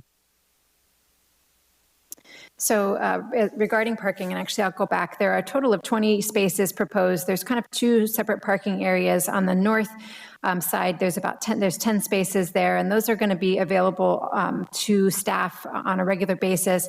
In addition, there's another 10 spaces that are, and I think I misspoke, I think you get 11 parking spaces in that north parking area when you, maybe it's even 12, I apologize for not remembering, but there's a driveway that connects the two. And so obviously when that driveway is open, you lose 2 parking spaces there. So there's more parking, there's 12 parking spaces available kind of on a daily basis. And then when needed, there's an additional 10 spaces that's also designated to be used for an outdoor play area for the use using the center. And so there are a total of 20 spaces, which is required in the Uptown Town Center specific plan. 1 parking space per 400 square feet are required. So they provided those 20 spaces, but they are proposing to have dual use on the about 10 of those spaces. To account for the fact that there will be cars coming to the site frequently for drop-off and pickup, but they won't necessarily be staying. The applicant has requested a loading zone on Oak Street, and the city engineer has included a condition of approval that would allow them to establish a loading zone between the hours of 2:30 and 6:30 on weekdays. So now moving into the elevations, the DRC reviewed this project as usual, and you can see in the small image at the top, the front elevation that the DRC saw at that time. One of the concerns that the DRC had was about the quantity of blue that was proposed in the front elevation. So you can see in the bottom image, this is the elevation that that's under consideration this evening. They've reduced the amount of blue, but there's still some accent walls that use that kind of brand color for the Boys and Girls Club, and it makes it distinguishable as a special, it's a quasi commercial site, but it's not quite as overpowering as it was when the DRC first saw the project. These are the side and rear elevations, the south elevation at the top, the rear elevation in the middle, and then the north elevation at the bottom. So some of the development standards that are discussed in the staff report, one of the first considerations in the T4N zoning district, there are a certain number of kind of public uses that are conditionally allowed, but the only building types allowed in the Uptown Town, in the T4N within the specific plan are all residential type buildings. And so one of the exceptions the Planning Commission is approving this evening is to allow a flex block building type to allow for this use. So that is in the conditions of approval. In addition, the terrace that is in the front of the building is a little bit tall. They're meant to stay under 3 feet in height. The proposed terrace is about 4 feet tall. That's there to accommodate the accessible ramp and to take up some of the elevation. The site has a little bit of a slope from the front. It slopes up towards the rear of the property. There's some retaining walls proposed. These are going to replace some existing retaining walls. The maximum height of the retaining walls is about 6 feet. They're in the rear of the property. All the retaining walls near Oak Street are quite a bit lower, and staff is recommending that the retaining walls are appropriate, and the Planning Commission should approve those. The signage that's proposed, there is a draft condition of approval that would require signage to return to the DRC. There's some discussion in the staff report, but it's possibly that there's an excess of signage for the width of the building, and so those details should return to the DRC to hammer those out. Here's a picture of the colors and materials. It is largely a stucco building, but there's some hardy board lap siding and some corrugated metal panels to provide contrast. You can see that there's the wood gate to enter the back of the property would be a wood paneling that would match the building, and some concrete, board form concrete, I think, for the retaining walls as well. So here's some perspectives of the building. We saw this one at the beginning. So looking to the northwest, this is a similar view, but to the southwest of the site. So you can see the terrace frontage, the materials there, and then you can see the driveway to the right that goes to the back of the property. Here's the rear of the property. You can see that play area that would be off to the right. And then at the bottom there, you see, again, the rear of the building. So there, the applicant has proposed a landscape plan. It's an appropriate landscape plan using drought-resistant plants, and staff feels comfortable recommending approval of the plant selections in this landscape plan. Here's an image of some of the plants proposed, a nice mix of drought-tolerant plants and relatively low maintenance plants. So in the draft resolution, there are some project conditions recommended. The first, or one of many, is to allow the flex block building, but to limit the building to 23 feet in height. A flex block is more of a commercial style of building, but keeping the height low should keep more of a residential feel to the neighborhood. As I stated, the signage needs to be reviewed by DRC. There is a condition that would not allow any lighting, internal or external. This is a residential neighborhood, and so certainly the Planning Commission could alter this condition, but staff is recommending no lighting on the signs. And as the Boys and Girls Club is closed in the evenings, it's probably not really needed. There is a condition to amend the landscape plan to include street trees along Oak Street, and to potentially increase the number of parking lot shade trees depending on how much shade is currently provided. The fencing needs to have fencing needs to have a residential character, and then there's some oak tree protection that comes from the arborist report that was provided for the project. And if there are any facility rentals, staff has put a condition of approval that would limit the number of people who could use the building to 40. Staff is providing this somewhat arbitrarily. There are 20 parking spaces that would, 2-person per car, would prevent parking issues in the neighborhood. If the Planning Commission feels that this number is inappropriate, certainly this condition could be amended to allow more or less people.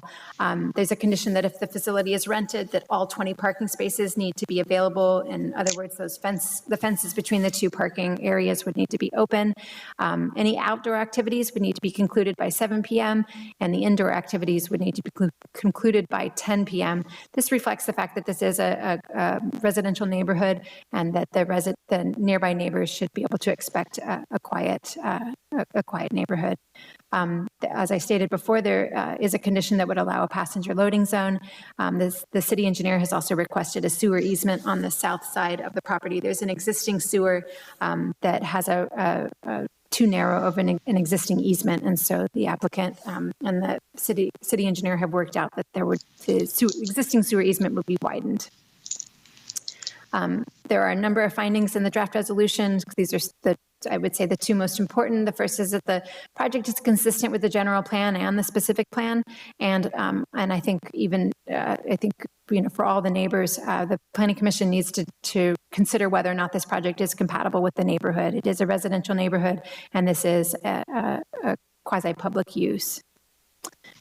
This staff is recommending a Class 32 CEQA exemption. Class 32 CEQA exemptions are available for infill projects. This project very neatly fits into a Class 32 CEQA exemption.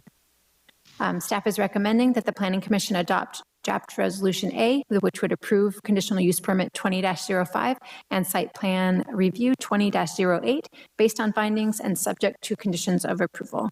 And that concludes my report. Thank you. Thank you, Katie. So I will go through the commission with questions to staff, starting with Commissioner Kogler. Thank you, Madam Chair. Just a few questions, a couple design related and one operational related.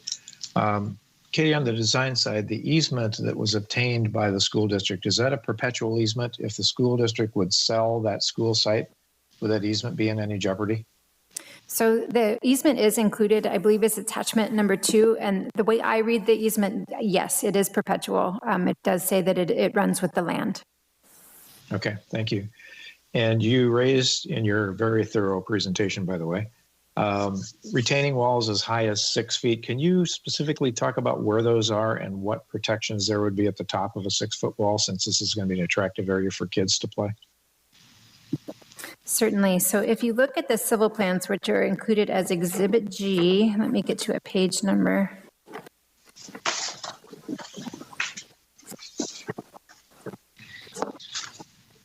They are, of course, small, but you can see. So I would look at page 213. The retaining wall, the highest points of the retaining wall actually are near the garbage enclosure, which is on the north side of the property. It gets masked there because of the retaining wall. Because of the garbage enclosure, it becomes a wall of the garbage enclosure. So that's obviously not an issue. And then it tapers a bit, but it is. It's probably hard to see those grades. It comes around and it's 6 feet. It's 5 to 6 feet for most of the rear of most of that rear line. Larry Gabriel and Keith Rowe from his office are both on the line and could probably describe better exactly where the tallest parts of the wall are. But generally, where it runs north-south along the rear property line are the tallest portions, or along the rear of the parking areas. Okay, thank you. I'll leave that to the architects in their presentation to maybe address the issue with a 6-foot wall and if there's any concerns about kids falling off, jumping off of those. On the operational side, I'm curious, this is in a neighborhood, obviously, and parking is potentially a sensitive issue. If the Boys and Girls Club stated they don't have any intention to rent this facility, why would we put a proviso in there that then relates to the rental? Why wouldn't we just put that back to a situation where if they wanted to do that in the future, they might have to come back and get a permit modified? We could certainly do that if the Planning Commission would prefer for the condition to read that they can't rent out the facility. As I stated, I don't believe that that's a big consideration for the applicant. I noticed that the Santa Maria site is rented out as a facility. It's a different sized facility. I believe it's quite a bit larger, but it just became a concern, and so it was kind of a cover the bases condition, but certainly the Planning Commission could amend it. Okay, thank you. That's all from me, Madam Chair, for now. All right, thank you. Commissioner Davis, do you have questions of staff? I have 2, I think, possibly one more. Katie, could you just comment, have we received any correspondence from neighbors in the community, expressing any concern? Have we received any? I did not see any in the packet. No, we have not received any written comments from the public. Okay. My next question has to do with parking. I know that there's 240 to 250 youth perhaps using the facility. And from what I understand, it's youth from not just Paso Robles, it's from our region, maybe San Miguel, Shandon, et cetera. I'm not positive of that, but I'm just trying to understand the use. But if they have up to 12 to 14 staff's pretty much going to take the parking in the back. Talk to me about the queue, how many cars can queue up front? I realize that's the primary entrance into the facility. In prime time, will we be able to, will there be a traffic jam there trying to drop off, pick up, especially if Paso Robles School District buses aren't working? I'm just worried about circulation there in the front. Can you talk about the queue? I think those are valid concerns. David Athey is with us. I don't know, David, if you have any thoughts on how the traffic and circulation could work. As you stated, Commissioner Davis, the parking area, those 12 spaces, obviously will primarily be used for staff. Hi, this is David Athey. Certainly if 250 people or individuals show up in individual cars, we'll have, backup on Oak Street and some congestion. However, that's not how I understand this program works, and maybe the applicant can talk about how, the different age groups end up at the facility. Oak Street is long, though. There is a long section of sidewalk stretching from Georgia Brown School down to this facility and beyond. So I anticipate that if there's congestion, folks will do like what they do around other school zones and areas, is drop their child off a little farther away, and then they'll walk to the front entrance to the facility. There is also some, you see to the south of the Yellow Star along Oak Street, there is additional frontage there for pickup and drop off. The hours of operation of this facility does not coincide with the times when folks will be at home. So, there is a sizable amount of residential use around here. So those two uses don't coincide. So there is an area here for folks to drop off, pick up. We have also allowed them to have a use of the frontage during their operational times, for buses. Hopefully they will be able to continue busing children to the facility, and that also is during their operational hours. But I think it'd be good to have the Boys and Girls Club to talk about their operations, and maybe that will, give us a little more illumination on how people come and go from the facility during the day. Yeah, I think that would be a good idea. David, so you're thinking that curbside, which you've made that available for some marked curbside, temporary curbside parking. What kind of distance are you thinking there? And how many cars could maybe queue up? Great question. I thought it was covered in the conditions of approval. I believe it's the property frontage. I just don't know the top of my head. Okay. Yeah, okay. All right, that's it for now. Thank you very much, Katie, and I'll let my fellow commissioners continue with theirs. Okay, thanks, Sherry. Commissioner Neal? I have no comment for staff at this time. Okay, Commissioner Christensen?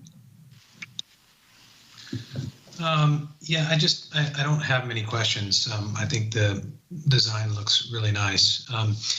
It's kind of nice to see. I was a member of the North County Racquetball Club, and that was a pretty bad looking building there for a while, as old as it was. So I'm glad to see something much nicer being put in its place. I just had one question in regards to the easement with the school district. Are there any utilities running down that easement? I know the sewer utilities on the opposite side. I know the electrical poles on the opposite side. And I think the water was not running up that side, but is there any other utilities, gas, or maybe is water running up on that easement? Can anybody confirm that either way? I'm just curious because it's not in the easement agreement if it is. David, I don't know if you're familiar. I don't know, Ty, you're probably familiar with the site. This is really kind of back of the house for Georgia Brown. There's like a baseball diamond and quite a bit of a slope change here. So it would seem unusual that utilities would be here to serve the buildings that are on the north end of the site. But we can certainly look into it. David, I don't know if you know more. Yeah. We had the water was in the front. I just can't remember if it was to the south side or to the north side. And then I was just curious if they're bringing in gas, because I think that was the only other utility that we didn't have on site. Again, it's a small question, but one I didn't see noted in the easement. I'm just curious if anybody knew about that. I do not. This is David Athy. I do not believe there's any city utilities. Water, I know sewer is not located there. The applicant would be able to better give us an answer on that if they have their architect or engineer on the line. I was just looking at their plans that are included in the packet, and I did not see any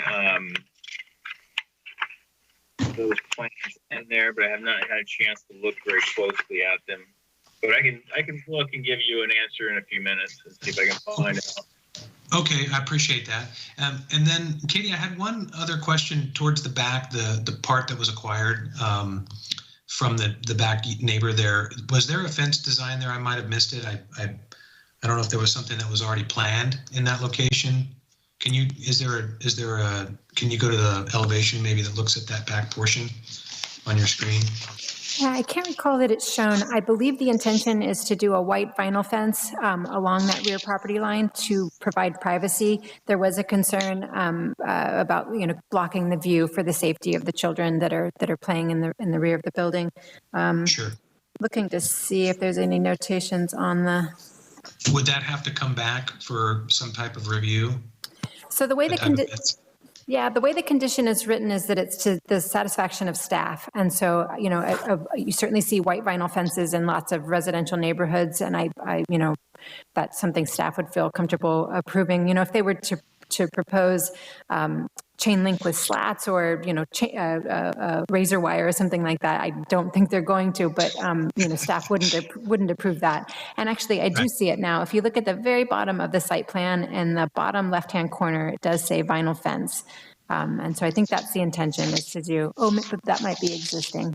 But I do believe that's the intention. The applicant can give us more detail. Okay, great. I appreciate it. That's all my questions now. Thank you. And Commissioner Gibson. I just have one kind of comment or a concern to express. So I like this project. I'm highly in favor of the Boys and Girls Club and been very supportive of them over the years. But I've also experienced at their current site that when, in essence, parents are getting off work and they're picking up their kids, that there's cars sometimes that are queued down that entire alley all the way back to the municipal pool of trying to pick up their kids. So my question kind of goes more like what Commissioner Davis was asking, that my understanding of this is that the way the phrasing is that we would allow, the city would allow the Boys and Girls Club to have a loading and unloading zone. I'm kind of wondering why. That seems pretty mild to me. I'm anticipating if there's 240 kids there, that there could be within a fairly short window of time as parents get off work and they're picking up their kids, there could be a very long queue of cars because that's how it is now. So why wouldn't we strengthen that and almost make that a mandatory condition just to mitigate the traffic for the neighborhood? David Athy, do you want to address that? Sure. Hi, this is David Athy, city engineer. So the requirement was set up at their request. In terms of parking, Oak Street is a low volume road. It's got a lot of frontage that does not have any type of, use or anything like that. It's got, the big play field next to it. So in terms of queuing, there's plenty of places to park. Obviously, we would not want folks just to stop in the middle of the road and wait. I understand the concern about a lot of traffic in this area. Well, the requirement wasn't meant to be wishy-washy or not a weak requirement. It was just basically to give them the opportunity at their request to have this drop-off and pickup zone there. Now, I also have to balance. The needs for parking for the neighborhood and the residents around there. So if it works out that they do not need that drop off and pickup zone, then it gives me the authority to change that back just to regular parking if it turns out that it's not needed or buses stop working. So if the planning commission desires, you can make it a stronger requirement that they shall have that type of parking in that location. But really, it was just an accommodation to the Boys and Girls Club for their request. So David, walk me through, help me understand that what would be the process if we leave the wording where we allow them to do that? I mean, how would that work? They would just come to you and say we decided we need it, and then within a reasonable amount of time, the city would come in and paint it white, or how would that work? Yeah, so I anticipate, based on the discussions I've had with the Boys and Girls Club, that they'll submit their plans. They need to put in a new drive approach. The white zone would be painted at that time, and the signage installed with that encroachment permit. Okay, all right. So that would not be, that wouldn't be a city installed item. So can you clarify what you just said? The loading and unloading would not be city installed? Yeah, the city would not install that for the Boys and Girls Club. That would be something that they would be responsible for. Okay, I just have to express that I hope they're wildly successful. It's a great program, and if they are, I've been over to Flamson often enough, and including visiting the facility as well as picking up one or another child, and I just know that when they are successful, that there's a heavy traffic congestion because the cars tend to all arrive about the time that all the parents get off work. But anyway, that's my comment. I'll let the commission move on. Thank you. All right, thank you, everybody. I have a couple of questions, Katie. Could you go to the elevation, the building elevations, particularly the south elevation? Yeah, great, thank you. I think this is really handsome building, so I'm all favor of the concept and the overall design of the building. I think is terrific. It'll work really well at that location. The south elevation is pretty stark, though, and I'm thinking about the neighborhood, not the Boys and Girls Club users, but for the neighborhood. Was there any discussion of that at DRC? I don't recall that being an issue that was brought up at the DRC. Members who were, on the committee at that point, please feel free to correct me. I was on the DRC, and I think I have to agree that it's a bit stark. But if you look at the uses along that side, it's the culinary arts and the restrooms, so it didn't really lend itself to any real windows or fenestration per se. I guess it could have some additional architectural details, but that was most of my thought, is to add some windows, and then essentially just there's an office in the what would be the southeast corner that maybe could add a window. That was my thought. Okay. If we look at the north elevation, which is also stark, but it looks good because of the material treatment. So I would just ask if there was any possibility, at least toward the front of the building before the clear story, and the south elevation before the clear stories start, at the back half of the building, maybe the front half, to take the lead from the north elevation and perhaps do some material and color relief. I think that would be really helpful. Also, because it looks like the planting, the landscape indicated to go along that wall is short. It's a dwarf, I've lost it now, dwarf coyote bush, which I have no idea what a dwarf coyote bush, except that it's a dwarf. So if there was some tall planting along that side, that would be helpful too. So I just throw those out as possible solutions to that side. And then Katie, if you could pull up the site plan, oh, there it is, that shows the parking, perfect. I keep counting this, and when both parking lots together are used, and so the two spaces next to the disabled parking are gone because they need to be the driveway, for the life of me, I just count 19 spaces. What am I missing? There's 10 in the south lot, and then I keep counting 9 in the north lot. So this is the landscape plan. Let me move to this site plan because I certainly might have miscounted also. Let's see here.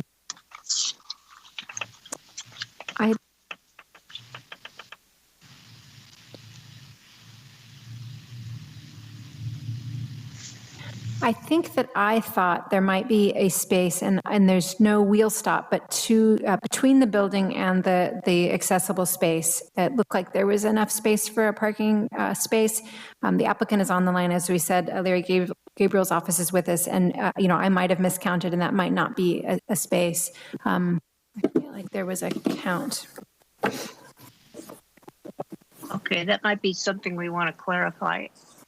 Yes. And if it is 19, what would you say to that? Do we need to find one more, or? There is a parking requirement for 20. There is a motorcycle parking space. And Darren, do you recall if you, in a parking lot of this size, if they provide a motorcycle parking space, can that count towards? I don't believe the motorcycle counts towards the car, but it'd be good to have the applicant give a presentation and answer some of these questions.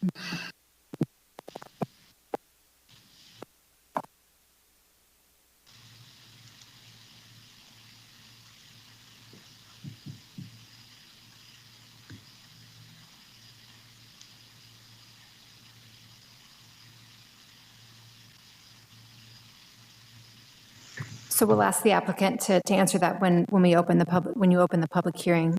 I'm sorry, I was muted. I'm sorry. Okay.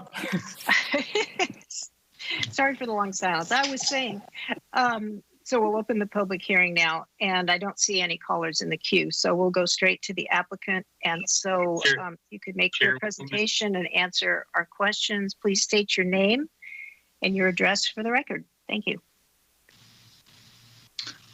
Okay, good evening, commissioners and staff. This is Gene Runkle with the Boys and Girls Club.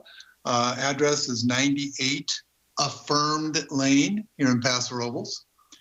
And first off, thank you for all of the hard work on this. We've all been doing a lot, so we appreciate it. I do want to try to answer as many questions as I can. And I know that, again, Larry and Keith are both here to help me out as well. In terms of, the new facility and the reason for it and all that, we do have a lot of congestion around our Flamson site, and we are always dealing with a wait list. We need more space, And this facility gives us that space. And so hopefully the size of the space will allow us to serve more of the youth and at the same time not create too much congestion. In terms of the demographic of our membership, one of the things that I did was sit down a year ago and I took a Paso Robles city map and I took the address list of all of our members and I started putting dots on the map as to where those members reside, just to find out where do we need to have a facility. And what I found is, in not just anecdotal terms, as you might imagine, with the neighborhoods around us, but in fact, a lot of our membership is within 2 to 3 blocks of this new site location. So I think I can speak to some of the traffic concerns and parking concerns that in large part, there's going to be a lot of these members who will be able to walk home at night with their parents. And that a lot of the parents won't be queuing up in cars. Hopefully they can just, drive home, or if they're already home, they'll come and get their kids on foot at least a large part of the year and be able to do that without too much problem. Parking, there is a parking spot that is intended to be a parking spot between the building and the handicap access spot. So if we need to add a bumper there for that, we can certainly do that, but that definitely is a spot there. Let's see, in terms of also this site servicing around the areas, we do now have a site in Shandon on school property there. So we do not serve some of the children that we used to serve. When I was doing that map plotting, I found that we had kids from anywhere from Heritage Ranch to Whitley Gardens who were coming to the Flamson site. Since that time, opening Shandon, that's alleviated a little bit of the crowding at our Flamson site from those kids out of the area. The fencing that you ask about, yes, it is intent to install a vinyl fence surrounding the back portion of the property.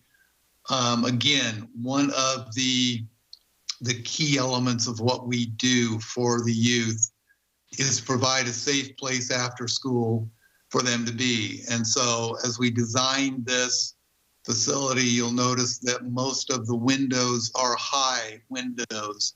The fence in the back, we would like to ask for an 8-foot tall vinyl fence to mitigate the fact that we have a neighboring property that is a higher elevation than we are. So we want to eliminate all the sight lines that we possibly can into that back space where the kids might be out playing. The sewer easement area on the south side of the building, the concern about the stark appearance, excuse me, that elevation does not show the planting that is expected to go along the side of the building. The other aspect of that is that it is in the sewer easement.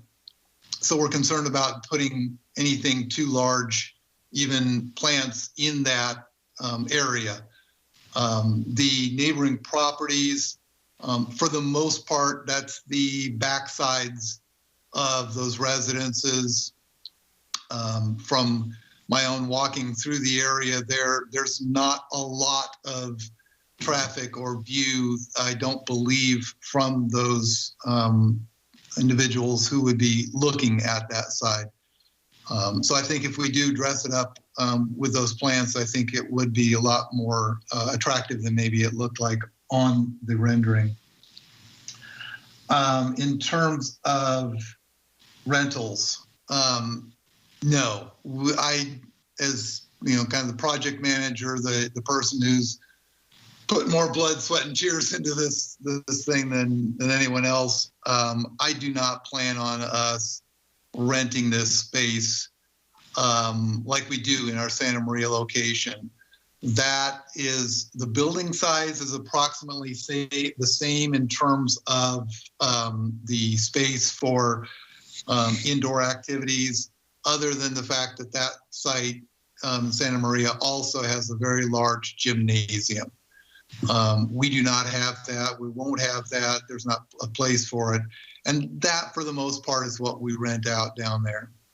So from our use of this space, the only thing that we may have beyond our normal operations daily through the week is that we occasionally do offer an open house one evening, typically a year, for donors to come in for, and I know Commissioner Gibson mentioned that. I think he has been to a couple of those, perhaps, as I have over the years. And so we have our donors, city individuals, commissioners or council members, mayor, et cetera, will come to an open house that we do once a year, but that's about the extent of what we would do outside of our normal operations.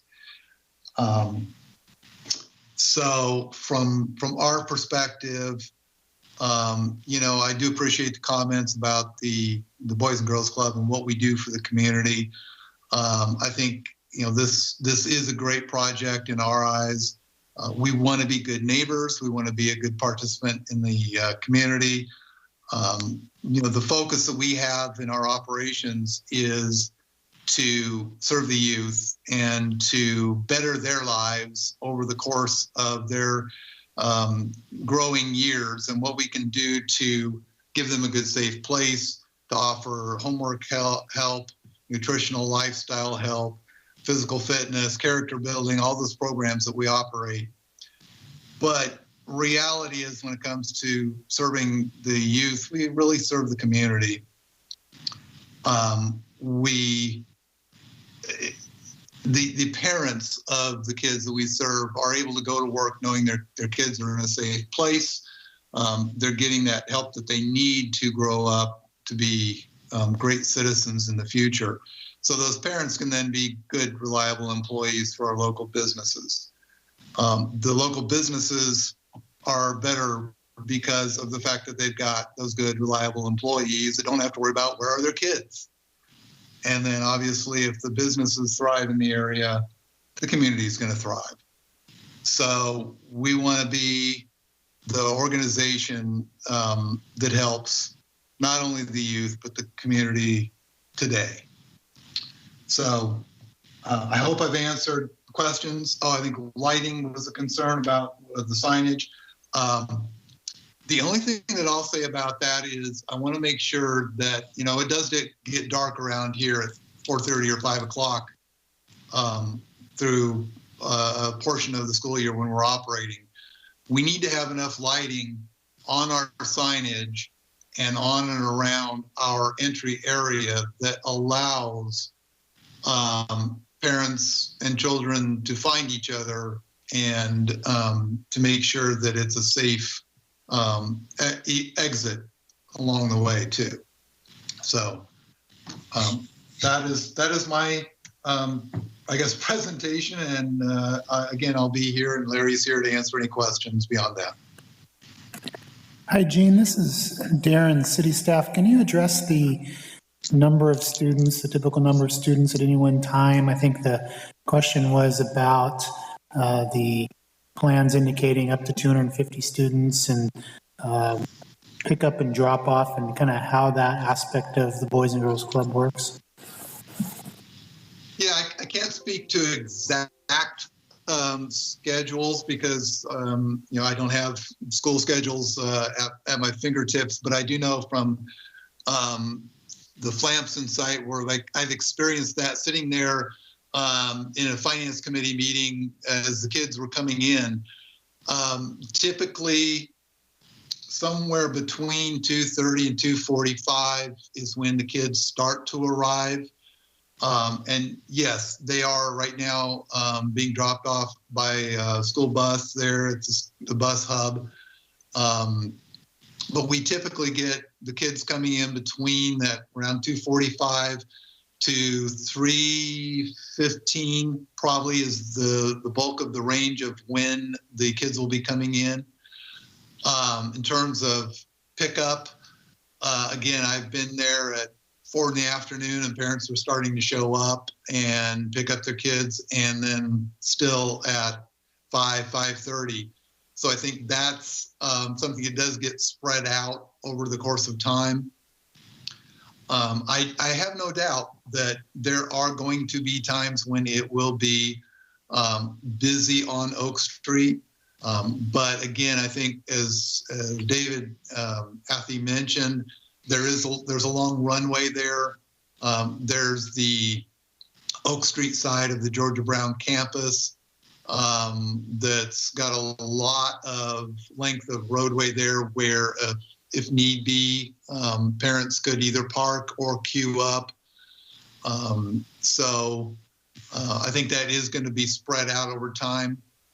I did take the time before I presented the formal request to city staff to go over there at multiple times of day and take pictures of Oak Street and what it looked like in terms of cars that were parked there. Typically there are a few parked there, but it is not really until 6 o'clock or after that it really starts to get to where there's a lot of cars parked. So I know that from a parking standpoint, I don't think we're going to be impacting anything too much during the hours that we operate. And I think it'll be probably a short window of maybe an hour at the most when there will be any kind of backup that might come and go. I hope that helped.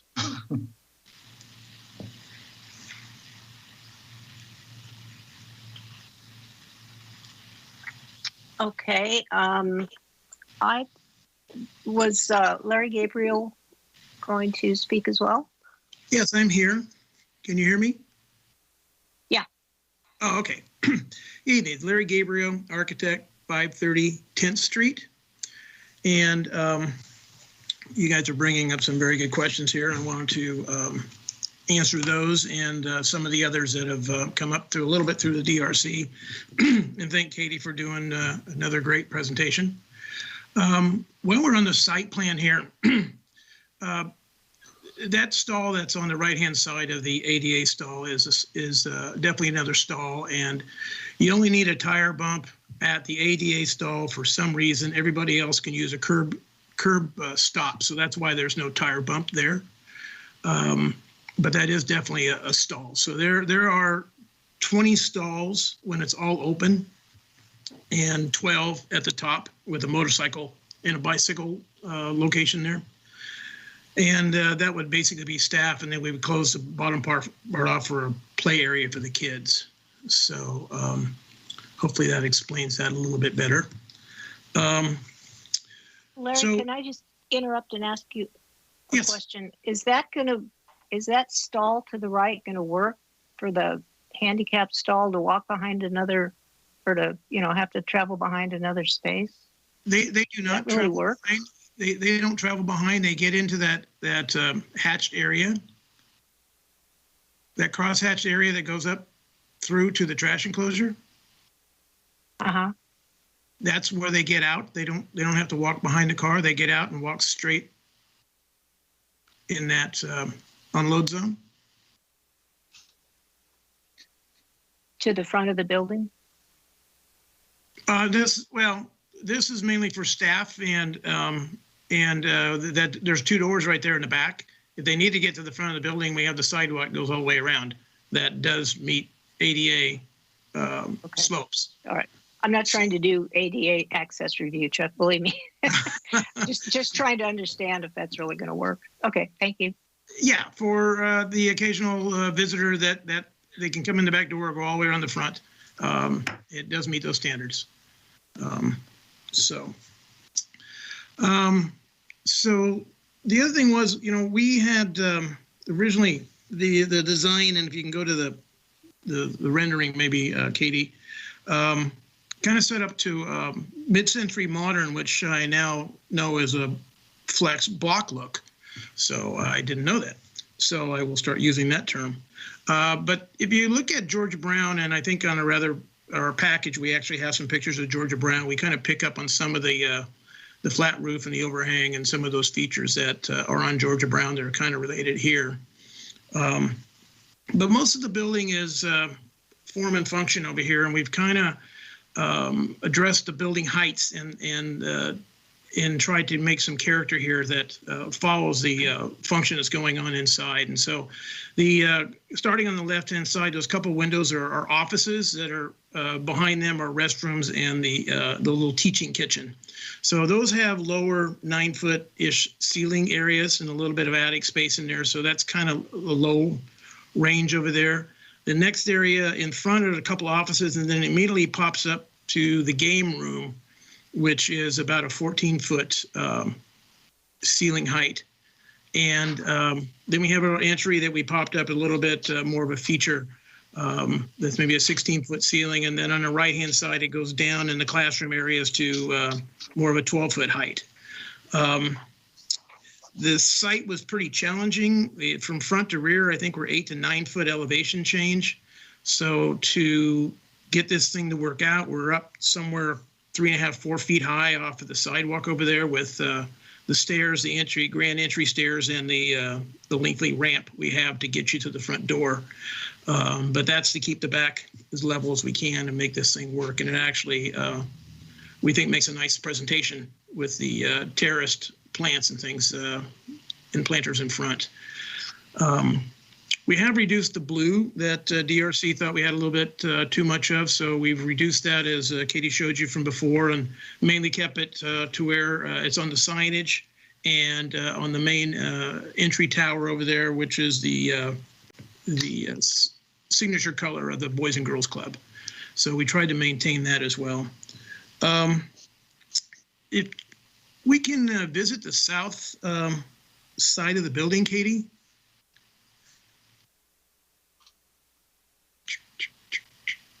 Slowly we turn, there it is. Okay, so we have discovered, so what the original project was on the original setback for the sewer line, which was a 5-foot setback and didn't allow us to have any windows at the lower area in the south elevation. It's now pushed back to 10 feet.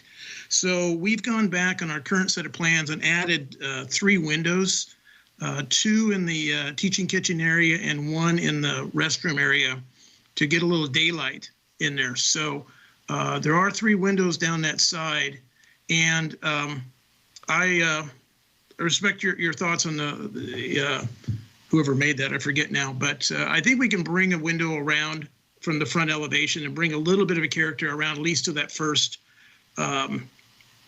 plaster joint there, if you will, and maybe create just a little more character on this south side. So the windows will break it up a little bit. Elevations are terrible to see how a building really looks. That's why we try to put so many perspectives in here. And I apologize if we don't have a real good perspective of the south, but I think there's some depth in there that's not reading in elevations. And I think the windows will definitely help. I forgot about the retaining walls in the back. The retaining walls, we are definitely going to fence off anything that's higher than 30 inches off the grade. So guarantee that we will have these kids protected. Most of the retaining walls are behind the parking area on the north side that are any significant heights. So there are a couple on the west side, but that's also fenced off. So if you can see, like behind the basketball court, we have a retaining wall and we also have a fence line there. So we've got we've got that under control, and Darren or the building department would definitely follow us up on that. And I do want to comment on the sign lighting. I don't know that I've heard that before. We need to keep some lighting out on here. It gets dark at 4 o'clock in the winter, and I mean, these guys are picking them up at 4:30. They need to know where they're going. If we can come up with some agreement on some lumens or how to keep this thing lit, maybe till 7 o'clock or some kind of time period or something that shouldn't be any more than a porch light on a house across the street. So hopefully we can come to some conclusion on there. We do need to keep lighting on the ramps and the stairs. So there will be some light, but be nice to know what address and building you're going to besides some stair lights. So hopefully that covers all the questions, and I appreciate your time and your interest in our project. We thank you. Thank you. Madam Chairwoman, David Affey. Yes, David. I just wanted to follow up on the questions from Commissioner Christensen and a little bit more about the drop-off pickup, if it's okay with you. Yes, please. That's great. Okay, I'm going to share my screen here, pull up our utilities. So this is what you're seeing here. Can everybody see the screen where it says North County Racket? Yes, we can see it. Thank you. So the blue line, Commissioner Christensen, here is our existing water line. This little stub out with a little red dot there is the existing water meter location, and the green line is the sewer that runs next to the property. So as you can see here, there's currently no meter or any kind of, as far as I'm aware of, any kind of line that runs up that northern property line. So I wanted to follow up with you on that. And do you have any questions about that? No, that's perfect. Thank you very much.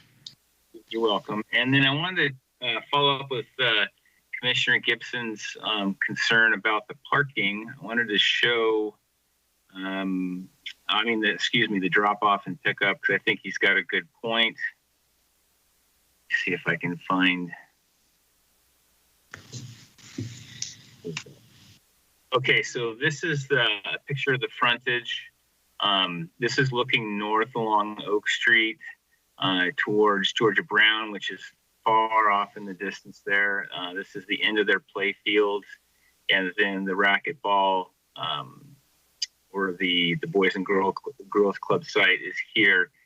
So this would be the area that is would be striped or painted for drop off and pickup. This area here to the north would be available for car staging, as well as across the street where that black car is currently parked. Where you see this dual drive approach, this is going to be modified, and this drive approach widened, and I believe this little area where that you can see the road going up to the west, that'll be their new driveway. I see Commissioner Gibson's point. We could extend this drop-off and pickup area to the north some more, just to make sure we have some clear zone. But in terms of the traffic, this picture from Google Earth was taken in the middle of the day. It's a very low-volume road, and so overall, I think the traffic will be okay. It will be congested. It sounds like from that 2:30 to 2:45 period. But it's fairly well covered. And just wanted to know if you had any more questions about that. No, I appreciate the perspective, David. I did want to note something there, David, just on your picture for everyone, my experience there, because I was a regular member of that club, what you're showing on the street there for cars in front of the club and right there by the school is probably the most cars I ever saw there, even during a school period. Usually the cars were lined up much further back to pick up the kids at the school. So I think doing a drop-off zone there in the front would give you lots of room to have people come in and do that. That's just from history reference for use there. This is Sherry. David, that was really helpful to see this picture. If I may make that statement, it's also nice to see the nice sidewalk area, unlike the current Boys and Girls Club where there isn't that nice sidewalk to walk your child into the building. That seems to be a safety issue. It's nice to see. That was very helpful. Thank you. You're welcome. Okay, thank you, David. If the commission doesn't have any other questions for the applicant, I will. Madam Chair. Yes. Commissioner Kogler, I just have a couple of quick ones based on the architect's presentation. The connection between the sports court area and the parking lot area, there's a couple of black lines on the site plan. Is that indicative of a gate, or you just use cones or something going? Yeah, you can see the black lines that are on the screen right now. Is intended to be a sliding gate through there. Okay, great. Thank you. And then I would also ask, was there ever any consideration for alternative fencing materials? I think white vinyl in maybe certain residential applications is okay. It's cost effective. 8 feet of it, of shiny vinyl. Seems like for a non-residential facility, there might be other materials one would consider. Well, I think if you look at where it is, I mean, it's completely behind the building. We're not doing anything from the building east. It's actually from the building west and around the back to the trash enclosure. So it's all in the rear of the building and next to the residential projects. I understand its location. Notwithstanding that, I guess I would just have the same comment, but I'm okay with it. I just think there might be better fence materials just from aesthetic and functional reason for a non-residential structure. Thank you. If I may chime in, this is Gene Runkle again. One of the things that obviously we want to do is have a solid material so there's no view line in between. So we don't want anything that's like a fence with just any kind of opening. A wood fence would require painting. It would require maintenance. It would require replacement much sooner. One of the objectives here is to build a facility that's going to last and that's going to be here for the long haul and keeping maintenance costs down. The one thing I don't want to do is put a bright, shiny white vinyl. I would want to tone it down to something more in a tan or a gray or something that would be a little less obtrusive and a little less encouraging to those who would want to make a mess of it. So I do hear what you're saying about something, bright and shiny and distracting. But at the same time, we want to have something that's going to, number one, foremost, secure the site for the kids. That's fine. I appreciate that response. I was reacting to what I either accurately heard or mistakenly heard as part of the earlier presentations, that there was a white vinyl fence. And I think if you look at alternative colors, that would help a great deal. Thank you. Yeah, absolutely. Absolutely. This is Commissioner Chris. And if I may, there was, go ahead. No, go ahead. I'm sorry. I did want to address one other thing I wrote down here earlier that I think Katie mentioned in her presentation, and that was the number of signs within the frontage. And I guess there's two aspects that are very important to us in this project. And number one is obviously to have it clearly signed that it's the Boys and Girls Club. The other sign that I think is there is, aside from our logo, which is above the door, is just the fact that we're naming this the Tom Moss Clubhouse, which is more right around the entry. And that is really important to us because of what Tom meant to this project. I don't know how many of you may have known him, but he passed away in July of 2019. He and his wife Kathleen donated the money for us to buy the property. And since Tom's passing, Kathleen has donated additional funds and is going to be probably the leading donor to make this facility happen. So in terms of the number of signs, I think, basically we have 2, plus additionally the logo up top. We've got to have at least 2 of those 3, and I would hope we could keep all 3. So that's the other thing I just wanted to comment on. Thank you. Okay, do any other commissioners have questions of the applicants? I just have a comment. This is Commissioner Christensen. 2 comments. One, I agree with Commissioner Kogler on the fencing, and I'm thinking like a light tan would look a lot better than bright white. And I noted, maybe this is more for Katie, on the materials design palette. What I'm looking at it says that gates and fencing, wood panels to match building. So I didn't know where the other fencing stuff was, but maybe just, it's such a minor clarification. Maybe we might want to clarify that too, or maybe I'm misreading that. I believe that the wood fencing was I believe the wood fencing is intended for the gate that is at the end of the driveway. You can see it in the bottom, the north elevation down at the bottom. You see gate per plan open position shown. I believe that's where the wooden fence is proposed. Correct. Great. I was just saying I wasn't able to find the part about the vinyl fencing, not that it's that important, but I was just curious where that was on the plan. So you can see vinyl fence written on the site plan. I think that I editorialized with white. I made that assumption, but it sounds like that is not the intention of the club.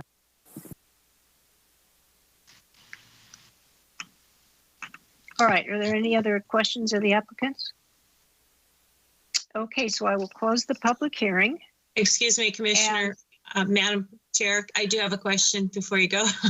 I had my hand up, but I don't think you saw it. Go ahead. Okay, and I'm not sure if this is more for the applicant or maybe or for Larry. I know there was mention of lighting as it gets dark. I don't know if there was any consideration in the front of the building to have some lighting down low on the walkway at the entrance rather than illuminating the sign. It was just something to consider as you think about lighting. So it's just something I wanted to bring up. Great, thank you. We'll definitely see about incorporating that. Okay, so we'll close the public hearing, and I will go around to the commissioners for your comments and discussion before we have a motion. Commissioner Kogler? No further comments, Madam Chair. I think this is a really nice little project that'll benefit the community and the neighborhood. All right, Commissioner Davis? I echo Commissioner Kogler's comments. I think we're so fortunate to have a vibrant Boys and Girls Club in our community. And I think what we all want is it to be successful. So we're just looking at the minute issues and trying to make it work for the organization and for the community, for the membership. So I'm supportive of this project. It was helpful to hear a little bit more about the circulation plan and some more details on parking. So I have no further questions or comments. I'm going to be voting in favor of this project. Commissioner Neal? I don't have any further questions. I just would like to compliment the design of the project. I think it's a nice, refreshing design. I can see how it does relate to the school in some of its horizontal forms, and I think it's a nice addition to the neighborhood. So I'm looking forward to this project. Commissioner Christensen? I have no further comments. Thank you. Commissioner Gibson? I would just echo my fellow commissioners' comments. I think this is an attractive building. I'm very much in support of it, and I wish the Boys and Girls Club well. Okay, I also think it's a very handsome building. It'll be a great addition. I do have one clarification for staff. Actually, two clarifications for staff. Is it correct that we are not approving the signage tonight, that will come back to DRC? That's question number one. As the resolution is written, the signage would go back to DRC for the very reason that we hadn't sort of the number of signs, and obviously there's some importance to the Tom Mass's name and so forth, and that hadn't been ironed out. So that was the intent with going back to DRC. There is a condition in the resolution currently that would not allow illumination. So that might be a condition that the Planning Commission would like to eliminate. I'm not sure where the will is at that point from that. Okay, and my other clarification is we're not approving the fence, whatever its material, and now I think we hear it's 8 feet high. I'm not sure. I didn't realize that before. So we're not approved. That comes back to staff. Is that correct? So staff can approve fences up to 6 feet in height. So I actually have it on my list of things to point out that if the Planning Commission wants to approve an 8-foot fence, we should add a condition and make it clear that that is the intent, that an 8-foot fence is permitted, and that currently the resolution is written to allow staff to approve the design, but the height would need to have specific approval by the commission, or it actually could be DRC, but it makes more sense to take care of it tonight here. I don't think I'd agree. It makes more sense tonight because I don't think we're clear. Is the 8 feet all the way around? Does it need to be 8 feet all the way around? Is it just in the back? What does the topography do to that? What is the effective height at different parts of the site based on the topography? I'd really rather see that come back to DRC. So that's my comment on that. Okay, so if there's no more discussion, I will entertain a motion.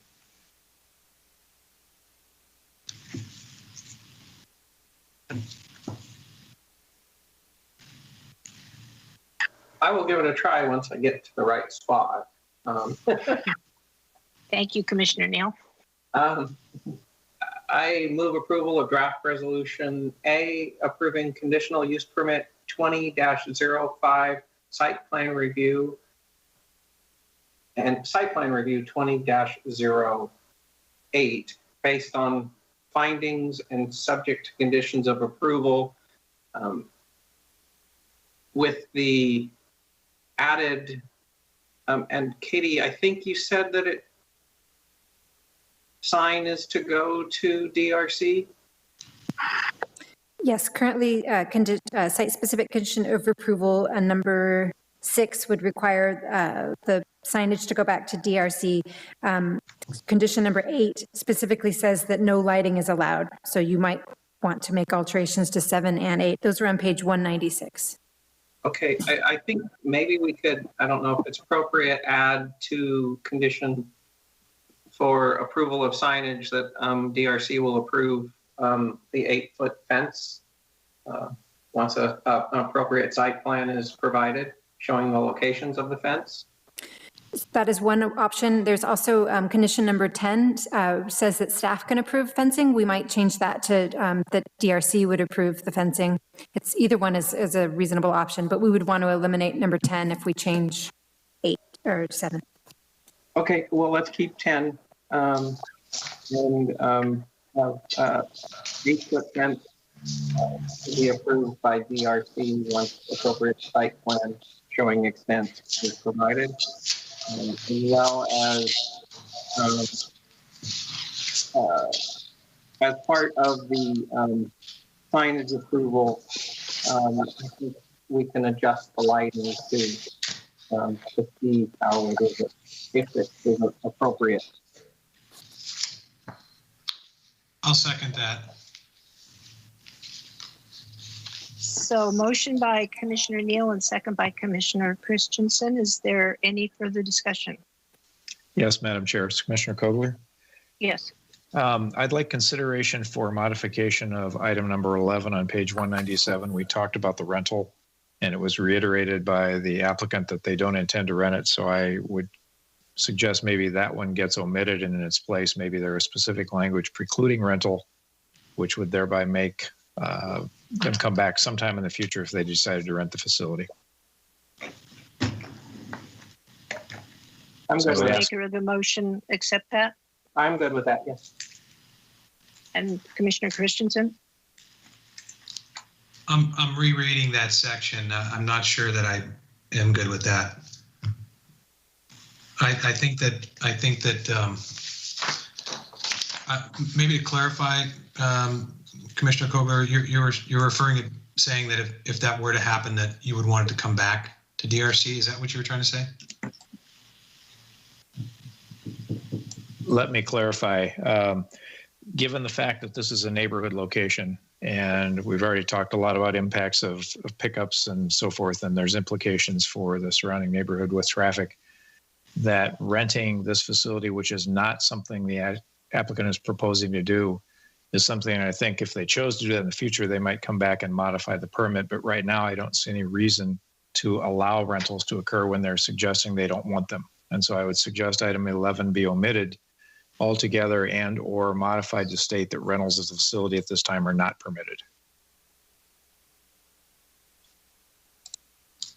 Okay, I understand. Okay, I think I understand what you're saying. I still don't think for me, I don't see that that's necessary. They have it limited to 40 people in the facility at any one time anyway. So if something were to, some type of special type of event or something, and maybe they wanted to rent it or get a donation for it, I mean, I just don't think that that's a limitation, especially for the amount of use that they're going to put into this. So that's my opinion. I'm not okay with that change.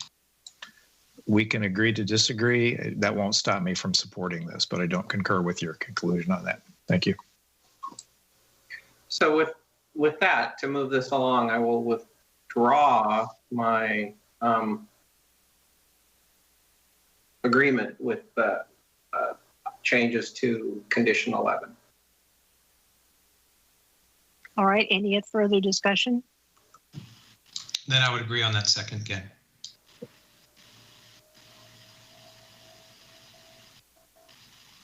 All right, may we have the roll call vote? Commissioner Neal? Aye. Commissioner Christensen? Aye. Commissioner Gibson? Aye. Commissioner Davis? Aye. Commissioner Kogler? Aye. Chairperson Jorgensen? Aye. Motion passes 6-0.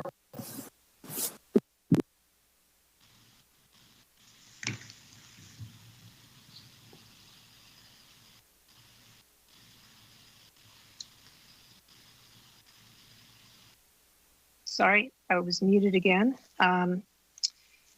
We will move on to discussion items. Staff, do we have discussion for tonight? Discussion items? No discussion items tonight. Okay, so let's move on to the consent calendar. We have minutes to approve for DRC for 3 dates and Planning Commission for 2 dates. Are there any comments on any of those? If not, I had a couple of comments. On DRC for December 7th,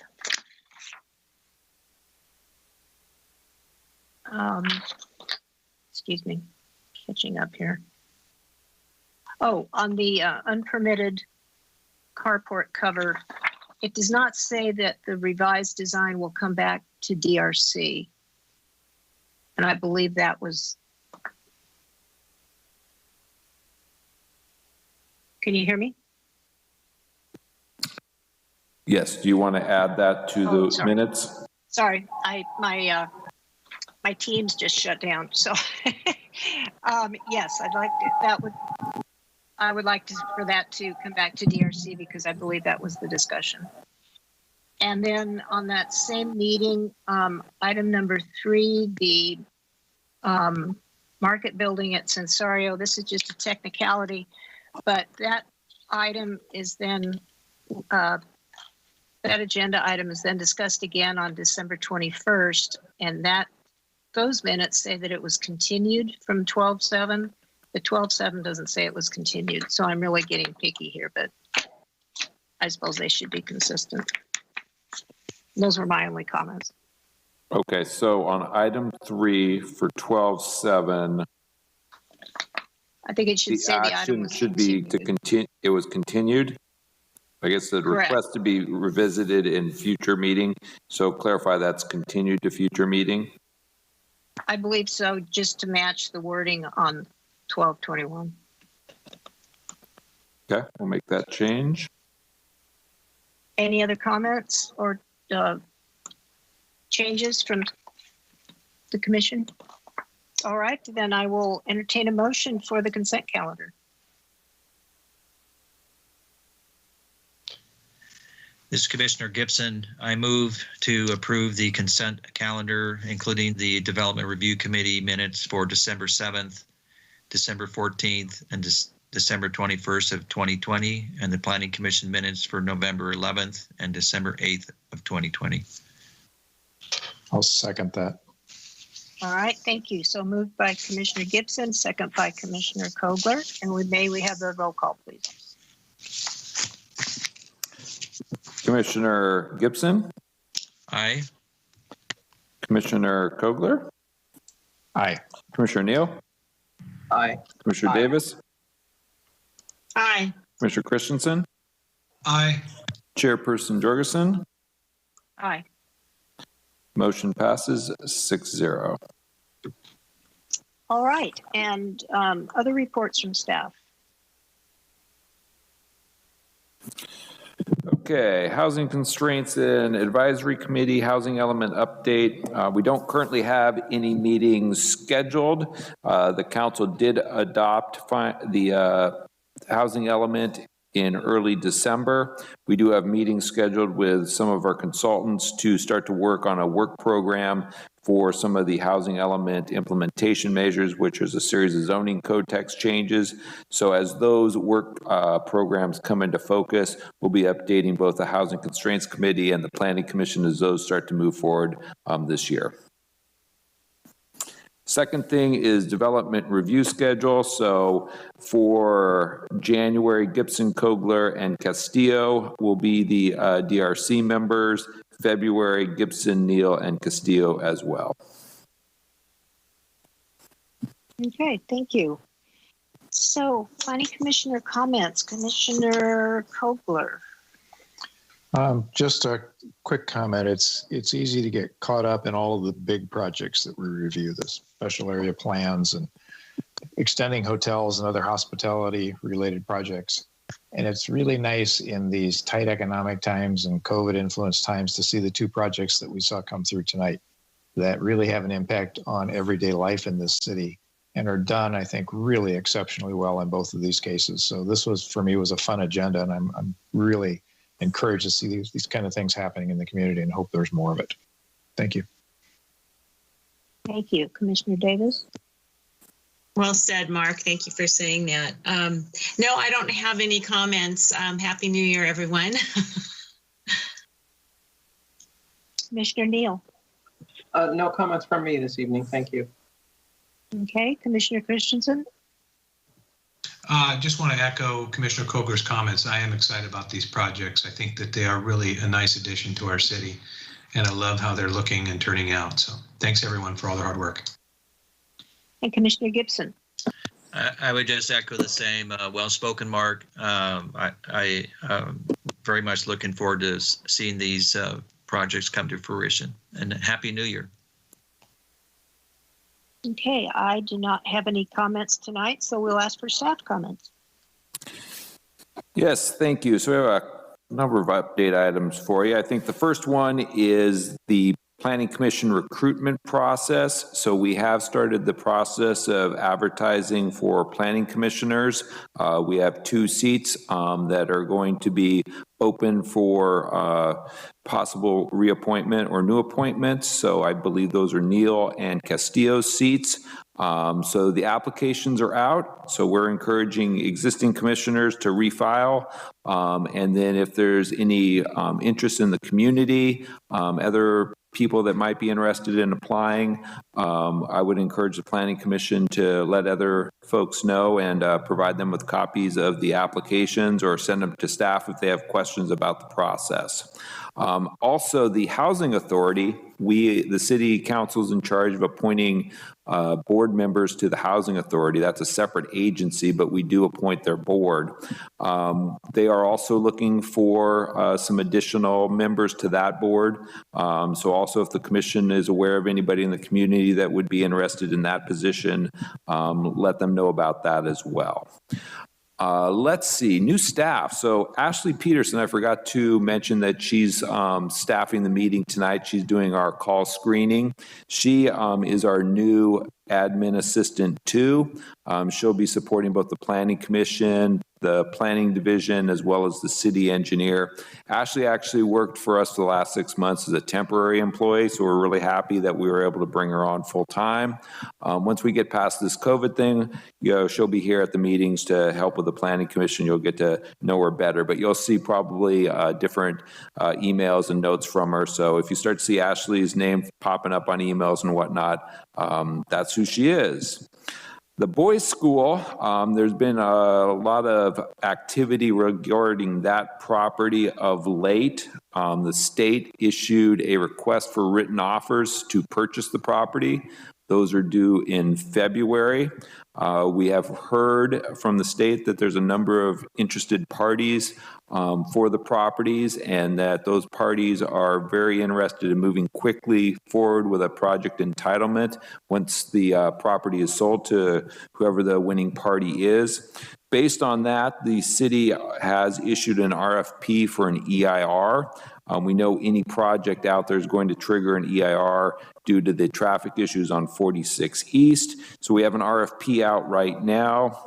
We do expect to be in a position to have the council award a contract in February when the state ideally selects a buyer for the property. So be aware of that. That'll be moving forward. Obviously, the Planning Commission will be very involved in that project as we move forward. The city is also in the process right now of recruiting for a new city manager.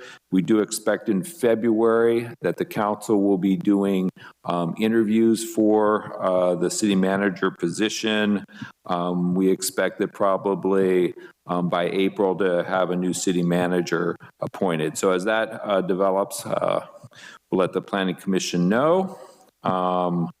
We have the project at the Walmart Center, that vacant pad next to the JCPenney's building. That's the Housing Authority Affordable Senior Housing Project, now called the Riverwalk Project. So that went to DRC this week. We're queuing that up for the next Planning Commission meeting. That'll have to go on to City Council for final approval in February. So we expect that on your next agenda. I believe before the end of the year, the Planning Commission asked that we put together a report on homeless policies and programs with the city. So we've been working with some of our other departments to put that together. So tentatively, we're scheduled for February 9th to provide that homeless update to the Planning Commission. Let's see. PG&E and the California Public Utility Commission have issued an EIR for what's called the Estrella Substation and Paso Robles Reinforcement Project. That is a new electrical substation out on Union Road, and that would then include a new 70,000 volt power line distribution along the northern side of town along Union Road and Golden Hill. So that EIR for that project's out for public review. It does have impacts in certain areas within the city. Although the city isn't involved in approving the project, we can comment on the EIR just like the public. So for that reason, the city council will be considering this at their next meeting, which is January 19th. So they're going to hold basically a public discussion item. So they'll take comments from the public. They'll probably be providing staff with some direction on what official comments the city should submit on the PUC's EIR process. We're in the process right now of preparing notices. So anyone that lives in the vicinity of any of the alternatives covered in the EIR will receive a notice of the meeting by the end of the week. And then finally, the downtown parklets. Those were the temporary outdoor eating areas that were put in place to deal with some of the COVID-19 indoor use restrictions for restaurants. So that's a temporary program. Obviously, the COVID incident continues to go on longer than any of us had expected. So we know that the temporary program is going to have to continue into 2021. We're going to be putting together a report for the council probably in February to kind of look at what to do in terms of extending the temporary program, and then also talk about and discuss options or desires for converting some of these into maybe permanent parklets. It seems like they've been fairly well received by the public and the business community. So we're going to start working with the council, and the commission will be included at some point in terms of whether this should become a permanent program. I think that is staff comments. Darren, Katie, anything else? That concludes staff's comments. Thank you. Thank you, Warren. A lot of interesting stuff. Well, thank you, everyone. And I will say meeting adjourned. Thank you. Good night, everybody. Thank you. Good night, everybody.